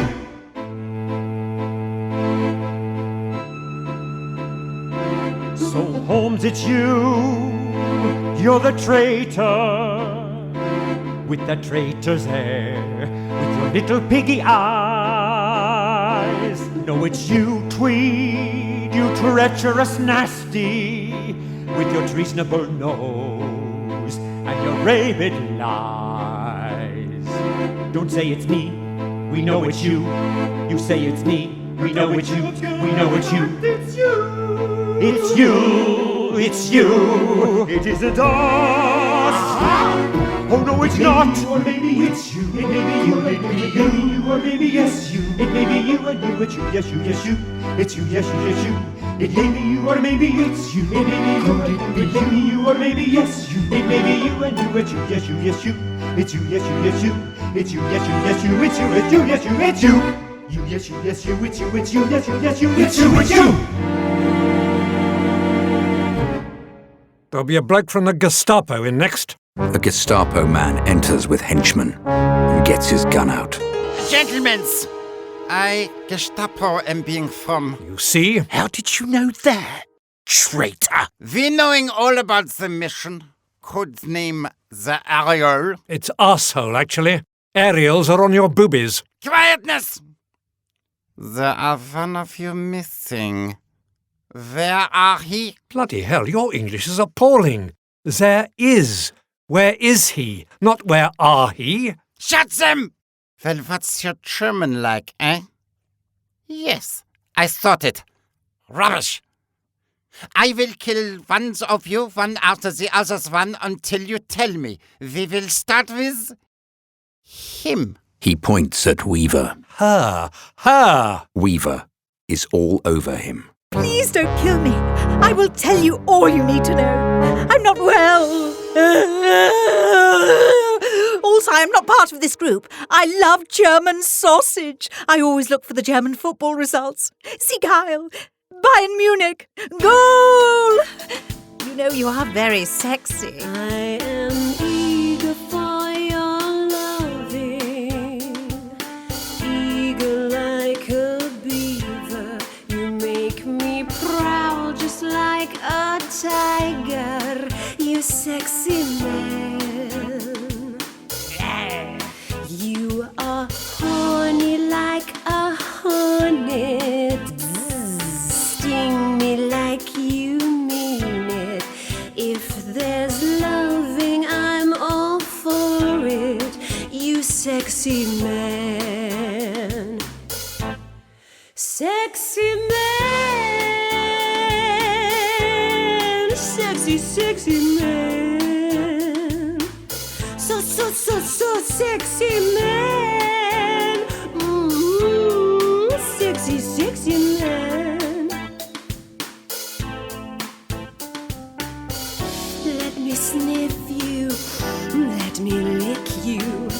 I want to chew you and bite your clothes.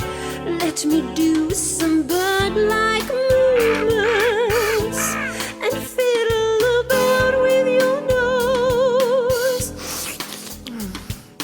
What comes after 5? 6. What's 1 less than 7? 6. What sounds like sucks but with an E? 6. An instrument you blow. Sax. What does a chicken lay that sounds vaguely like it? Egg. What's a piece of electrical wire? Flare. A sharpening of Rebecca. Bex. Well, it's not that, oh no, it's just sex.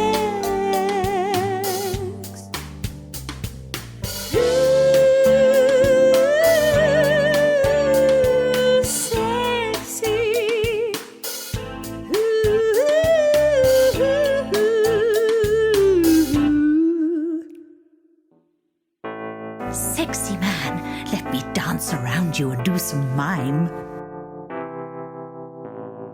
Sexy. Weaver, what on earth are you doing? Get over here at once. This is what happens when you bring girls along on raids like this. I do apologize.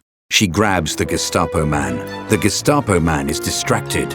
Filbert Tweed overpowers him and the others overpower the 2 German guards. Bless my soul, Weaver, that was fantastic. I believed you were a nasty piece of work who was willing to sell us down the river. Luckily, I've had a few acting lessons. Yes, well, that's enough showing off. Quick, let's get out of here. Scene 22. We are in the lab again. So, Barnes, the test revealed some flaws. What do you think? We have a problem with the bouncing stage, Oberleutnant. The device can disintegrate if it hits the water at the wrong angle. Then again, if it's too heavy, it will sink. How long do you think it will take to fix? I'm not sure. A couple of days? A week? Do you think he is delaying deliberately? I wonder. See what he comes up with in the day after tomorrow. If he is late, threaten the robot. Barnes, my dear old chap, play a tune on the record player. Let's dance. Good idea.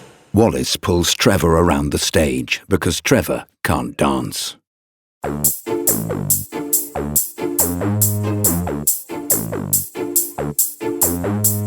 You put your hands in the air, you wiggle your bum, you do a stiff-legged waddle, 'cause you're an automaton. You whirl about a bit, and you jump up and down, trip yourself up, and lie on the ground.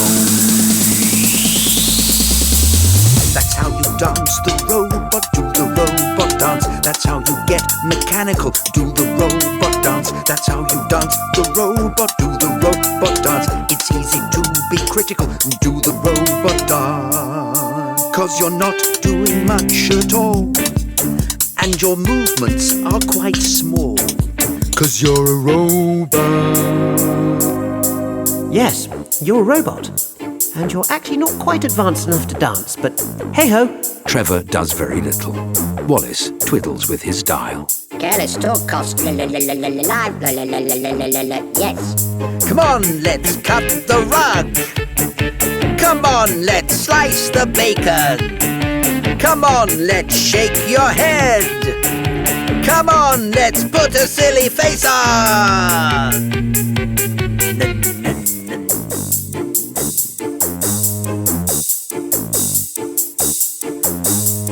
Why don't you point at my face? Keep calm and carry on. Why don't you point at my bottom? For their sake, grow your own vegetables. Why don't we have a small waltz? We can do the gavotte. What else can we do? How about the foxtrot?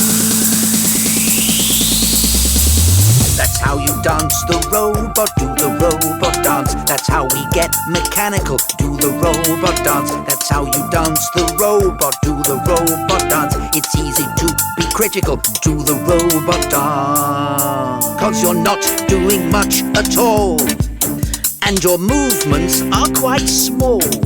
'Cause you're a robot. Keep calm and carry on. 'Cause you're a robot prototype who's not really capable of much movement. But it's fun though. Keep Keep calm. Yes, you are a robot. Keep calm. You're a robot. Keep calm. Yes, you are. Yes. Keep calm. And carry on. I would like you to improve, though. Keep calm and carry on. Grow your own vegetables. Oh, but Lieutenant, whilst dancing, I have come up with a solution to our disintegration problem. Yeah? I could lessen the strain on the device's bouncing impact in the water by using something that moves it back into the air once more and then submerges it. Oh, yes? Yes. You need a pilot to do it. A pilot? Yes, a pilot. I shall be that pilot. Scene 23. The team are in the village, hiding. What are we going to do now? We haven't got any guns or explosives, and we're hiding in a village and the jetties are bloody everywhere. This is Ole Ma. Ole Ma? Yes, look, the sign. There is a sign, Ole Ma, on screen. Near the factory where Wallace and this bouncing thing are. We've luckily ended up where we were supposed to be anyway. We need to go to the Chez Malherbe Inn. It's there, sir. Well, that's another stroke of luck. Our emergency contact is there. He's called Guillaume. He has the spare guns and ammo and explosives. Guillaume? What sort of name is that? It's French for William. Smart ass. I've chosen you and Holmes and Kydd to contact him. Why? Shh. When you see Guillaume... Guillaume.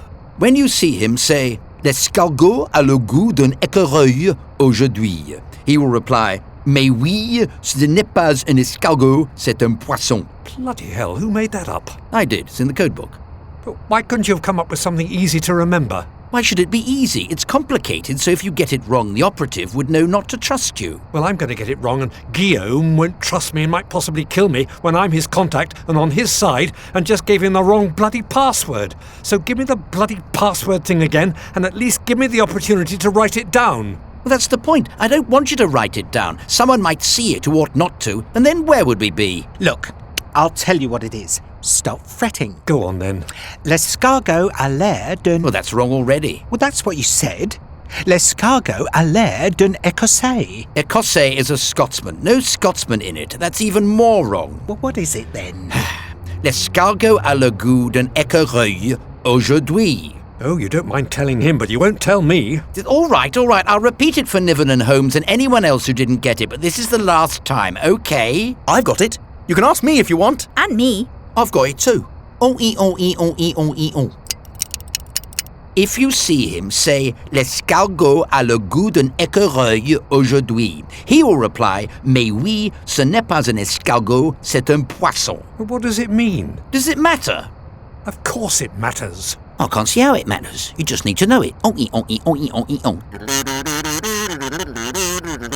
Well, I want to know what it means. Very well. It means that the snail tastes like squirrel today, and the reply is, it isn't a snail, it's a fish. You're completely barking. Do you know that? Right. Let's synchronize watches. What, again? We did it on the plane. Well, we're doing it again now. Hang on. The winder's a bit stiff and I've got to take my gloves off. On my mark. It's 1800 hours. Now. Scene 24. We're at the Chez Guillaume restaurant. Welcome to Chez Guillaume. Please eat at Chez Guillaume. Lovely to see you. Your usual seat, monsieur. Our food's delightful. Here you can eat your fill. Here you forget the war. Just stuff your face, my friends, and guzzle our wines. We hope you say j'adore. Now it's pretty obvious, mesdames et messieurs, that we have a conundrum. 'Cause ever since the Germans came and captured our town, it's they who give us their custom. We don't want to collaborate, but we won't close down. There are French mouths to feed, that's a fact. So we have come up with a compromise we'll all understand. We think it's got wisdom and tact. We piss on the salmon en croûte. We gob and spit in the stew. We smear shit on the steak or frite. Yes, we do. We put lumps of mud in the pies, and voici a pièce de résistance. We toss off on the crème brûlée all through the night. It's certainement a sauce with a difference. Welcome to Chez Guillaume. Please eat at Chez Guillaume. Lovely to see you. Your ears will seat, mein Herr. Our food's delightful. Here you can eat your fill. Here you forget the war. Just stuff your face, my friends, and guzzle our wines. We hope you say j'adore. The chef, he craps in the crepe. The waitress, she's sick in the soup. The maitre d' he sneezes in the vichyssoise. And we all take it in turns. Yes, we all take it in turns. We all take it in turns to fart in the consommé. Bon appétit, here you can eat your fill. Here you forget the war. Just stuff your face, my friends, and guzzle our wines. Wonderful Chez Guillaume. It's the place that you'll adore.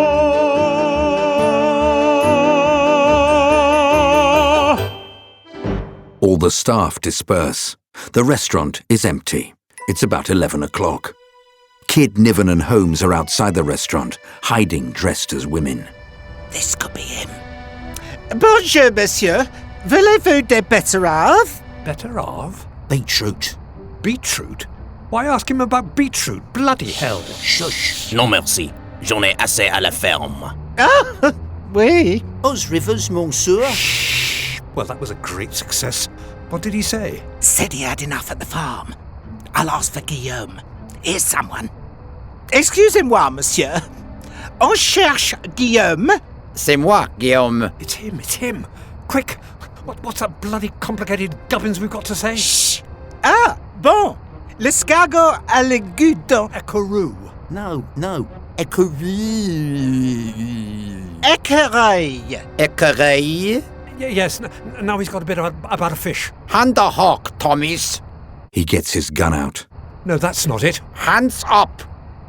Hand the hawk. He's a bloody crowd. Where's the real Guillaume? Bronson appears, bare-chested, looking like Rambo, and slugs the German. Bronson! The real Guillaume is tied up over there.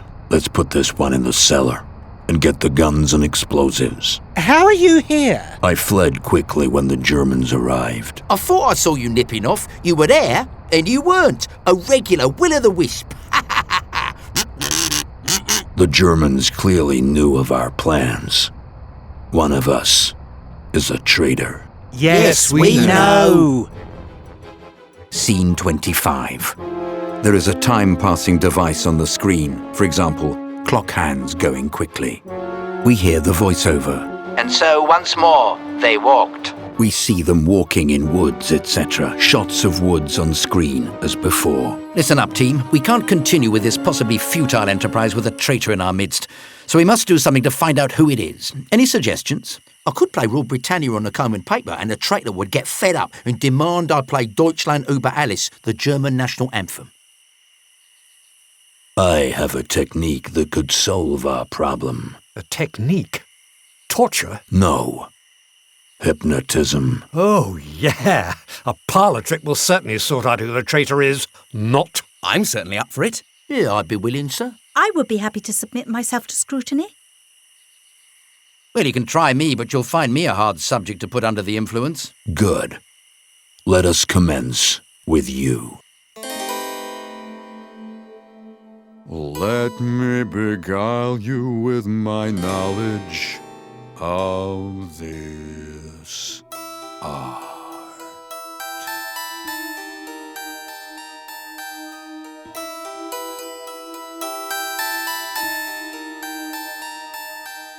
Gaze into the crystal, follow with your eyes, you'll find it irresistible. I'll control your mind, your Misfits are getting heavy. Now it won't take long. Flibbity jibbity bingerty bong.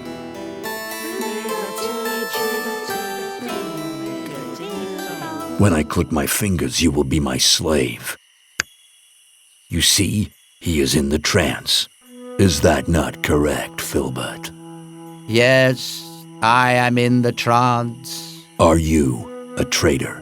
Don't be bloody ridiculous. I am wearing Union Jack underwear. Rule Britannia. Britannia rules the waves, etc. Hitler is a nasty oik. Though I do agree with him about modern art, should all be burnt, and his roads are bloody good. Other than that, dreadful man. When I snap my fingers, you will emerge from the trance, feeling happy and demanding tea. Oh, I feel rather lightheaded. Any chance of a cuppa? I studied in Morocco. I have the skills of the fakir, who can hypnotize the serpent with the aid of this thing here. Flibbity jibbity bingity boing. I will discover the traitor. Who's next? I'll have a go if you like. Ah, Kydd. Fall into the void, a master I am. Kalamazoo and Kalamazoo.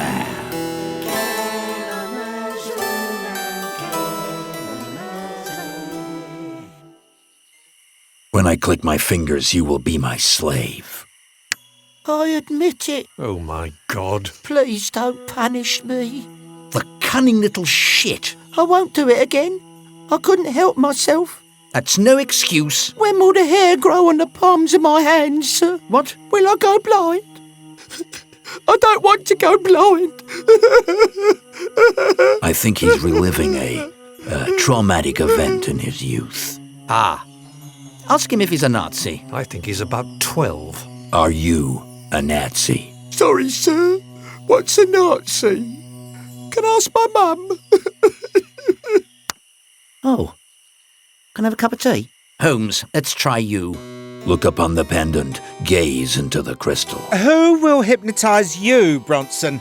It may be you all along. That is a chance we will have to take.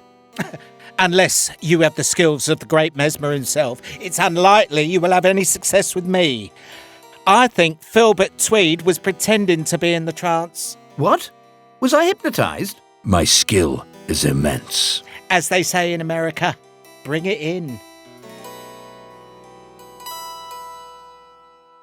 The Ark of the Pendant is sleepily magnificent as I waggle it forward and backwards and forwards and backwards and forwards towards the center of your mind. This is having no effect on me at all, Bronson. I have studied mind control under the great yogi Ramacharaka. Ooh! Useless. You have to be very weak-willed for this to... You are now under the trance. Are you under the trance? I am under the trance. Are you certain? Absolutely. Get on with it. When I click my fingers, you will be my slave. I am your slave. What do you want of me? Do you work for the Nazis? Of course. What is your job? To ruin the mission. You unbearable turd. Why did you do it, you bounder? Because our country, England, is a kitten and should be a lion. A Nazi jackboot would kick us all into shape. And then we will rule the world. Oh, please. Find out about the mystery device and whether Barnes Wallace is here. He is here in a laboratory in the factory. But tomorrow he tests the bouncing Doodle U-boat on the lake. The what? The bouncing Doodle U-boat. It blows up the Houses of Parliament. Then Buckingham Palace. Boom, boom, boom, boom, kaboom! Ye gods! There are troops waiting for you on the roads to the factory. Deadman, search the traitor, please. Deadman finds a radio as well as several other items, like spoons and kitchenware and a large magnifying glass under Holmes's skirts. Someone's going to have to kill him. You can't kill Sherlock Holmes, sir. He's a literary icon. I'll do it. Perfect, sir. He can do it himself. Mind you, if he accidentally fell over the cliff, that would save us a lot of trouble. Poof! He'd be gone. No, don't click your fingers. Holmes wakes up. You see? I told you I couldn't be hypnotised. Let's try someone else. What's the problem? No problem, old boy. Just, thinking who to hypnotise next. You nasty piece of Nazi scum. For goodness sake, Deadman. Shush, shush, duh. Ah, I see. That means you're going to have to kill me. I'm afraid it does, old boy. Everyone closes in on him. Holmes gets a gun out. There are 2 shots fired. We don't know who's been hit. Holmes falls over the cliff. Filbert Tweed winces. You all right, sir? You're bleeding. Never felt better. I knew there was something odd about him, muttering to himself at night. Oh, he must have been on that radio. Well, you possibly should have mentioned it. Oh, those little notes he kept putting under stones. I confronted him. He said it was for the fairies. What nits we've been. We? Right, Ben. We've had a stroke of luck with our timing. Bronson, Kydd and Niven head straight for the lake where the bomb should be. Niven, you apply your explosives on it with timers tonight. Cigar and me and Deadman will skirt around the device. If the Germans appear, we will create a diversion. But according to Holmes, they're waiting for us by the factory, so we've got some time to spare. Then we all make a beeline for the sub, the bomb blows up, and then back to Blighty. Piece of cake.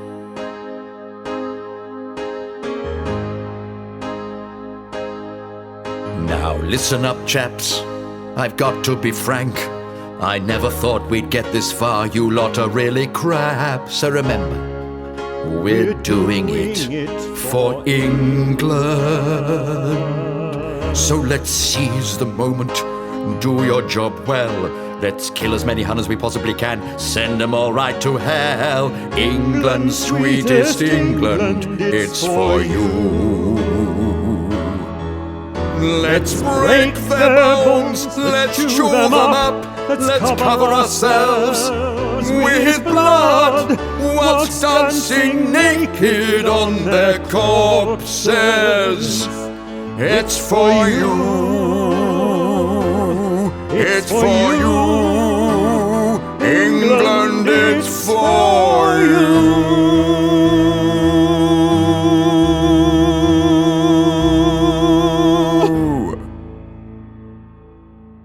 Let's synchronise watches. No! What about Barnes-Wallis?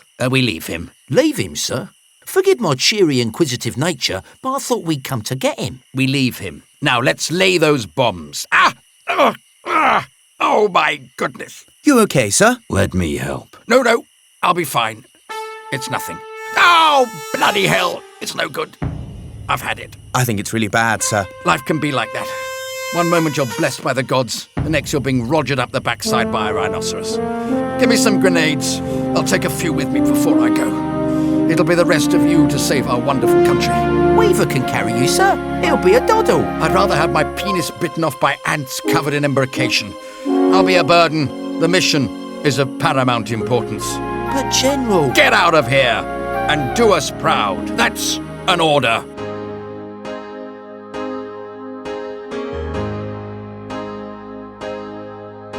I've done my bit. I've fought the foe. In heaven we'll meet. It's time to go. I've been doing it for England. It's teeming rain, it's skies of grey, the miserable, bloody trains. If I have another terrible meal in a so-called restaurant, I shall slit my wrists. It's for you. Cold, wet England. It's for you. Even in summer. England, it's for England that you. will probably be German very soon. Ow, soon. Now, go! Scene 26. We are back with the secret toilet group, who are in the street. There are pictures and video of a street on the screen. Where are we now? The street corner near the flower shop. I like the pub. Secret street corner near the flower shop group? I don't think so. Listen, Cumberbatch at Bloody Bletchley has got more from that Veville Johnny. Apparently, they're testing the bloody bomb. If the bloody test is successful, it will take off immediately and deliver its explosive load within hours. Then, Veville have no king, no prime minister, no morale, and Veville be forced to bloody surrender. OMG.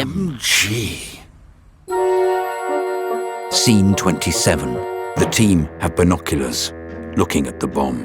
There is a rubbish model of the bomb on the screen, as well as a version on the stage. There's the device.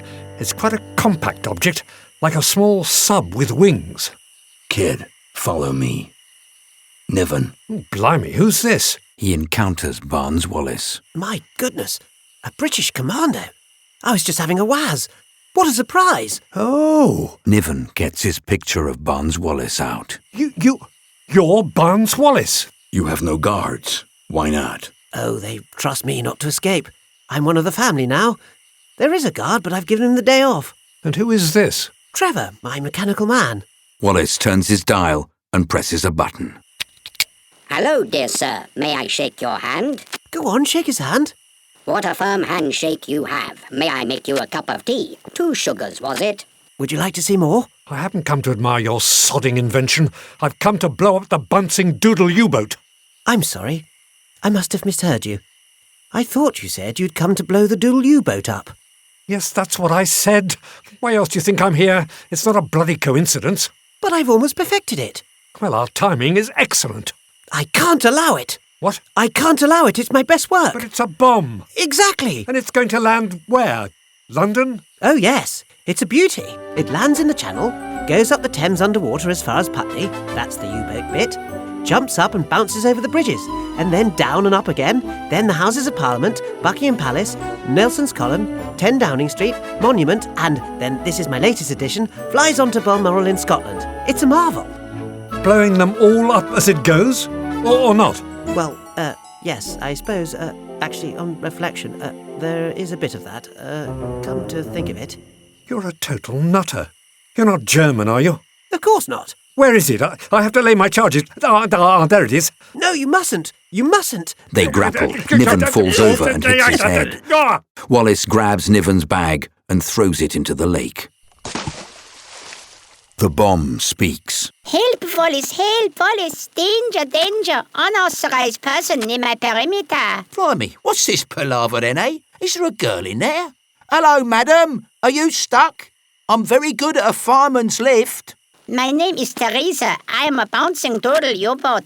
Can I help you? Bloody hell. A talking bomb. Oh, for goodness sake. Teresa? It was my mother's name. Listen, I thought you were a loony, but now I see you're just a complete and utter traitor who's a loony with knobs on and a big bell. Oh, dear. Oh, my goodness, what am I doing? I appear to have taken my eye off the ball somewhat, haven't I? I'm so sorry. You madman. You've thrown my explosives in the lake. How are we going to blow it up now? Unconfirmed personnel near my perimeter. Oh, my God. I'm such a stupid fool. I haven't thought this through at all, have I? In my own little ivory tower? Mother said I didn't pay enough attention to the bigger picture. What on earth was I doing? Idiot! Idiot! Idiot! Oh! Fool! Fool! Wallis, my darling, I repeat. Unconfirmed personnel near my perimeter. We need to destroy the bomb. Now. I shall do it. I don't trust you. You might fly it to London. Hello there. I'm Trevor. Delighted to make your acquaintance. I did not catch your name. The robot man can fly it into the lake. He can't. Why not? He can't. He can't. Wallis turns the dial and presses a button. Oh, just over the crossbar. He wrapped his foot around that one. Hello there, Wallis. Let me give you a huggy. Mind the gap, mind the gap. Shall I prepare myself for takeoff, Wallis, my darling? Yes, please, Teresa. Oh, come on. Let the robot fly it. He can't. He can't. Wallis, would you like a banana? I have a lovely bunch. Oh, come on, Wallis. Get that robot in there and quickly. I know what you need. A nice cheese sandwich with oodles of pickle. They both sing. Trevor is a better singer now. During this, Barnes places Trevor in the Doodle U-boat as the pilot.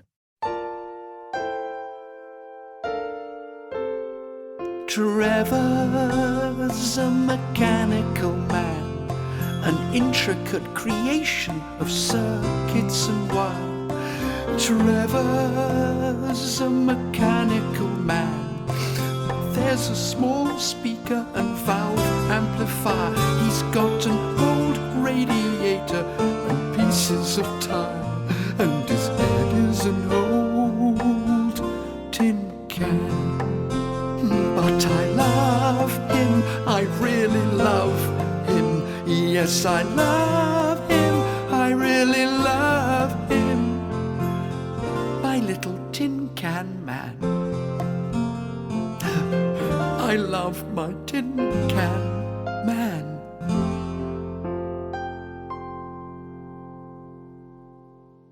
He presses knobs on Trevor and the bomb's sides. I love you, Wallace. I love you, Wallace. Inside I'm a whirring and purring, but on the outside I'm a grinning and gunning, while my wheels and my cogs are a-turning, powered by the clockworks that are churning. I stop and I start when you push me. I burp and I fart if you rush me. I get a bit stiff and need lots of oil. My heart is a box and my hair is tin foil. Trevor's a mechanical man, an intricate creation of circuits and wire. Trevor's a mechanical man, a cute combination of steel and cool fire. He's got an old radiator and pieces of tire, and his head is an old tin can. But I love him, I really love him. Yes, I love him, I really love him. My little tin can man. I love my tin can man. First stop, the channel. Why is nothing happening? He can't actually fly it. He can only walk a bit and speak designated phrases. He's only a prototype, you know. What? Why did we bother putting him into the bloody thing? Well, you bullied me a bit. If I bullied you, I was right to do so. If you'd seen what I'd seen, you'd be a bully. I can rid families of their daddies with the strike of a match. I can bring down mountains on innocent people's heads and swallow men up into... Weaver and Deadman appear. My goodness, a woman soldier. How refreshing. Is that allowed? Why haven't you destroyed the bomb? It's a long bloody story. I've offered to fly it, but no one seems keen to let me do it. I'll do it, and I'll fly it into the factory. Is there a parachute? Yes. Is it easy to fly? That's like a conventional aeroplane. Can you fly one? Of course. They get Trevor out. I'll join you at the sub. Good luck, Cigar. You're damn good for a girl. Good luck. Now, go. Quick, let's get off to that submarine. You too, Mr. Wallace. Despite what Filbert Tweed said, I'm taking you with us. Oh. Did he suggest you leave me behind? Yes. Well, that makes sense. Trevor is walked into view. Ah, Trevor, I have you back. How lovely. We're going to the beach. Get your hands off me, you dirty old man. Hang on. Presses dial. There we are. Ah, Wallace, remember to put some cream on your hemorrhoids. Can I say goodbye to Teresa? No. Where's Deadman? No idea. Is he dead, do you think? It's likely, isn't it? Here we go. Goodbye, Uncle Barnes. Next stop, England. Not if I can help it. Goodbye, Teresa. Stop that. The bomb takes off. It's film of a plastic model. Scene 28. The secret toilet group are now in a public toilet. Well, thank goodness we're back in a toilet again. I feel much more at home in this environment. It is a public toilet, though. That is a bit of a drawback. Though the loos do actually work, which is a great relief. Someone comes out of the cubicle having flushed and walks through the middle of them. Excuse me, gents. Excuse me. Oh, yes, of course, sorry. Gentlemen, we have heard from our submarine in the area that there has been a massive explosion just off Hotel's mains. Goodness, what on earth can it be? Well, it's likely, Doggy, that it's this Doodle thing, and against all odds, that group of idiots has pulled it off and destroyed it. Really? Do you think they'll have managed to get Wallace away safely? I doubt it, if Filbert Tweed has anything to do with it. And then, of course, there's always Smiley to contend with. Oh, well, Wallace will be dead then. Pity. I'd have liked him to have made me one of your dinner gongs, me. Would love to give Mrs. Shanbeagle a fright. That'll be a medal for Tweed, then. Medals for them all that survive. I'll drink to that. Me too. And me. And you. Hooray! Stop right there, you filthy perverts. We know what you've been up to. What would that be, officer? You know very well. I'm afraid I've no idea what you mean, officer. Doings of a highly suspicious nature. Doings? Yes, doings. Police Constable Fish, get the handcuffs out, arrest them all. This is a dreadful mistake. We're a secret group. Yes, we know. A secret group of illegal old queens. Come on, let's be having you. Take them away. And don't lock them in the same cell. They'd love that.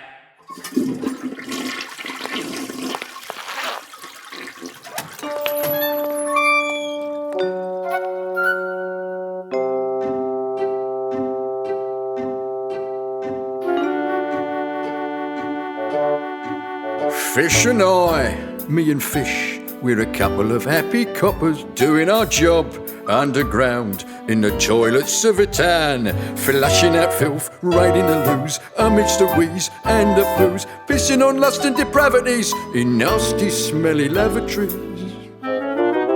Constable Fish, yes, that's him. Hello. You can tell he exercises, needs to be strong, that's his job. No fears with these old queers. He's truncheon stiff, his elbows greased, he'll frog march you out, no buys or leaves, manhandling with devotion. He's on the cusp of a quick promotion.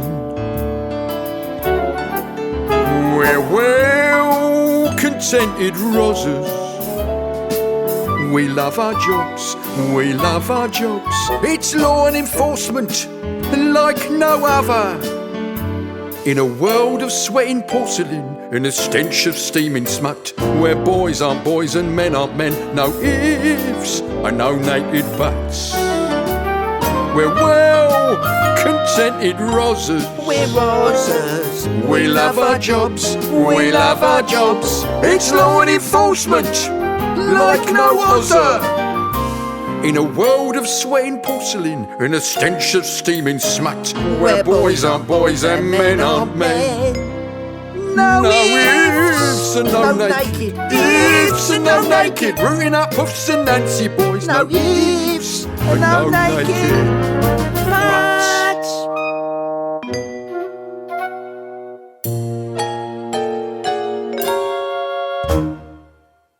Scene 29. We're on the beach. Bronson, Niven, Kydd and Barnes Wallace are all at the bottom of a cliff on the beach by rocks.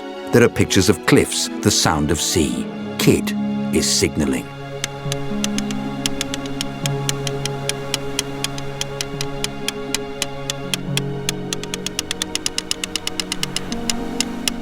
Where is it?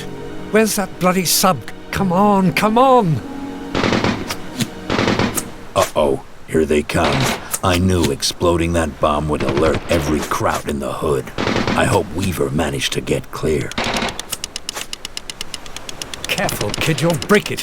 What are you signalling? I'm not. I'm just turning it on and off. I don't know how it works. Oh, come on, come on. Where's the bloody sub? Did you know that beavers can hold their breath underwater for 15 minutes? What? There's an interesting fact section. I like him to be entertaining. Is that the U-boat there? No, it's a long tubular fish. Yes, it must be. Yes, it's surfacing. Quick, let's swim. Any sign of Weaver? Alas, no. I think we can get there more quickly if we all float on Trevor. He has a small propeller on him that is akin to an outboard motor. You are completely insane, Mr. Wallace, but I think I love you. Come on! Filbert Tweed appears, crawling with a gun. Not so fast, Wallace. Filbert Tweed? Oh my God! Filbert Tweed, you're alive! Bloody hell! Yes, Wallace. I've dragged myself here until my arms and elbows bled to the bone. But the thought I might have the opportunity to confront you drove me against all the odds. Look, can we just leave you two to it? You, Wallace, are the most misguided, deluded numbskull I have ever known. Even when I was at school with you, you were a dick. How you got Matron to agree to be shot out of a cannon and skimmed across the playing fields, I'll never know. Oh, it's a school thing. Shut up! And pinging Trubshaw Minor out of a giant catapult so he bounced along the river was just cruel. He was a very round boy. And you never acknowledged it, but I too was an inventor. And it could have worked in the highly competitive world of ironing hardware. Forgive me, I don't recall. Yes, the trouser press. I called it the Filbert. Perfect for those with busy lives who hate ironing. And you laughed at it. You made everyone else laugh at it. Ah, yes. It was a short piece of flat wood that you laid over the trousers and sat on. I vaguely remember it. The Filbert. It was an idea by an enthusiastic schoolboy, and you sneered at me. Filbert Tweed, that's not an invention, it's a plank. That's what you said. The words are etched upon my soul. I never attempted another invention again. Someone. I could have been... Someone who is someone. We've got to get to the sub. You're going to kill us all with this schoolboy squabble. And once again, you have managed to intrude yourself into my life. I'm going to fight you. A duel? Yes, I'm nothing if not honourable. Choose your weapon. Oh, for fuck's sake, we're all going to die. One of us is going to die, I grant you that, and it's not me. Well, if I must fight you, I choose Trevor. What? Who's Trevor? This is Trevor. A dummy? Gets out his gun. Finally, I am granted the sweet moment I've waited for since you sawed my Filbert trouser press in two. It was a plank. It was never an invention. Oh, so you do remember. Prepare to die. Wallace presses the dial and Trevor marches forward at double speed. Emergency! Emergency! Blap, blap. Tweed fires bullets into Trevor, who keeps going and walks into Tweed, knocking him over. Well done, Trevor. Barnes Wallace goes over to hold him. There is a moment where we think Trevor is destroyed. I've got a lovely bunch of coconuts. No! Barnes Wallace slaps Trevor's chest repeatedly, trying to reanimate him.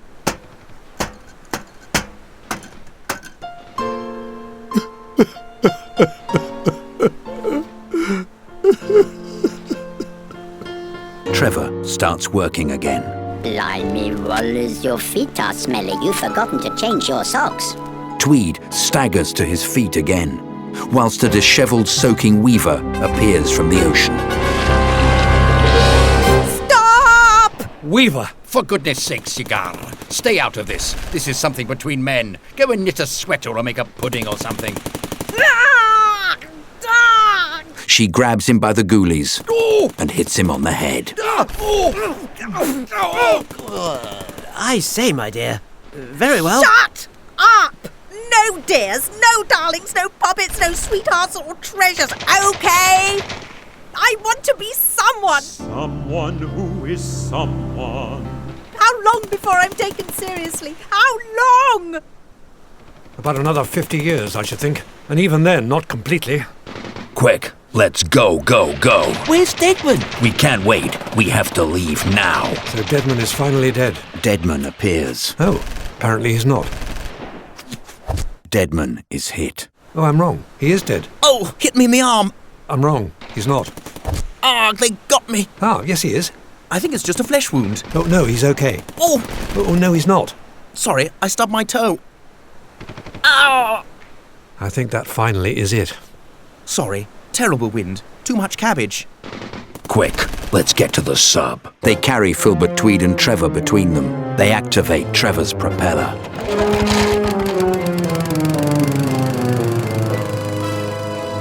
There are pictures of Trevor floating and the others hanging onto him. Bullets are raking the area. There is pandemonium. Lights go down. Scene 30. We're on the surface of the sub. They're all pulling themselves up onto it. Big close-ups of everyone embracing on the screen and on stage. We did it! We did it! Smiley appears on the sub with a gun. Which one's Wallace? Smiley! Oh my God! I was just about to sing! Move away. I don't want to kill anyone I don't have to. I repeat, where is Barnes Wallace? I'm Barnes Wallace. They all do the Spartacus moment. I am Barnes Wallace. I am Barnes Wallace. I am Barnes Wallace. I am Barnes Wallace. I am Barnes Wallace. No, you're not. You're just a bloody girl. I have had enough of this. Don't get down.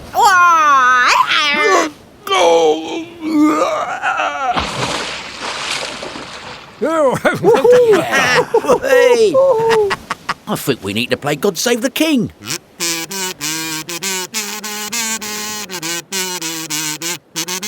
Holmes appears swimming. Oh my God! Holmes! He makes a lunge. Weaver smacks him one. He falls back into the water. There is a reprise of Someone. We have all been shown a someone, what a someone we've become. In here we found someone who's really someone. A big, big someone somewhere. Someone who is someone, someone has seen become. Someone who is someone to turn this war around. They never knew there's someone, they were someone they've become. Here we found a someone who is a someone, a big, big someone, a big, big someone. I will have someone who's someone. Oh, yeah.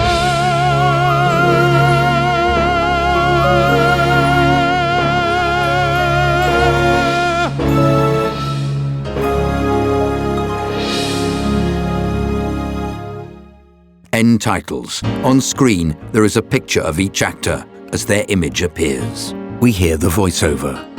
London calling. London calling.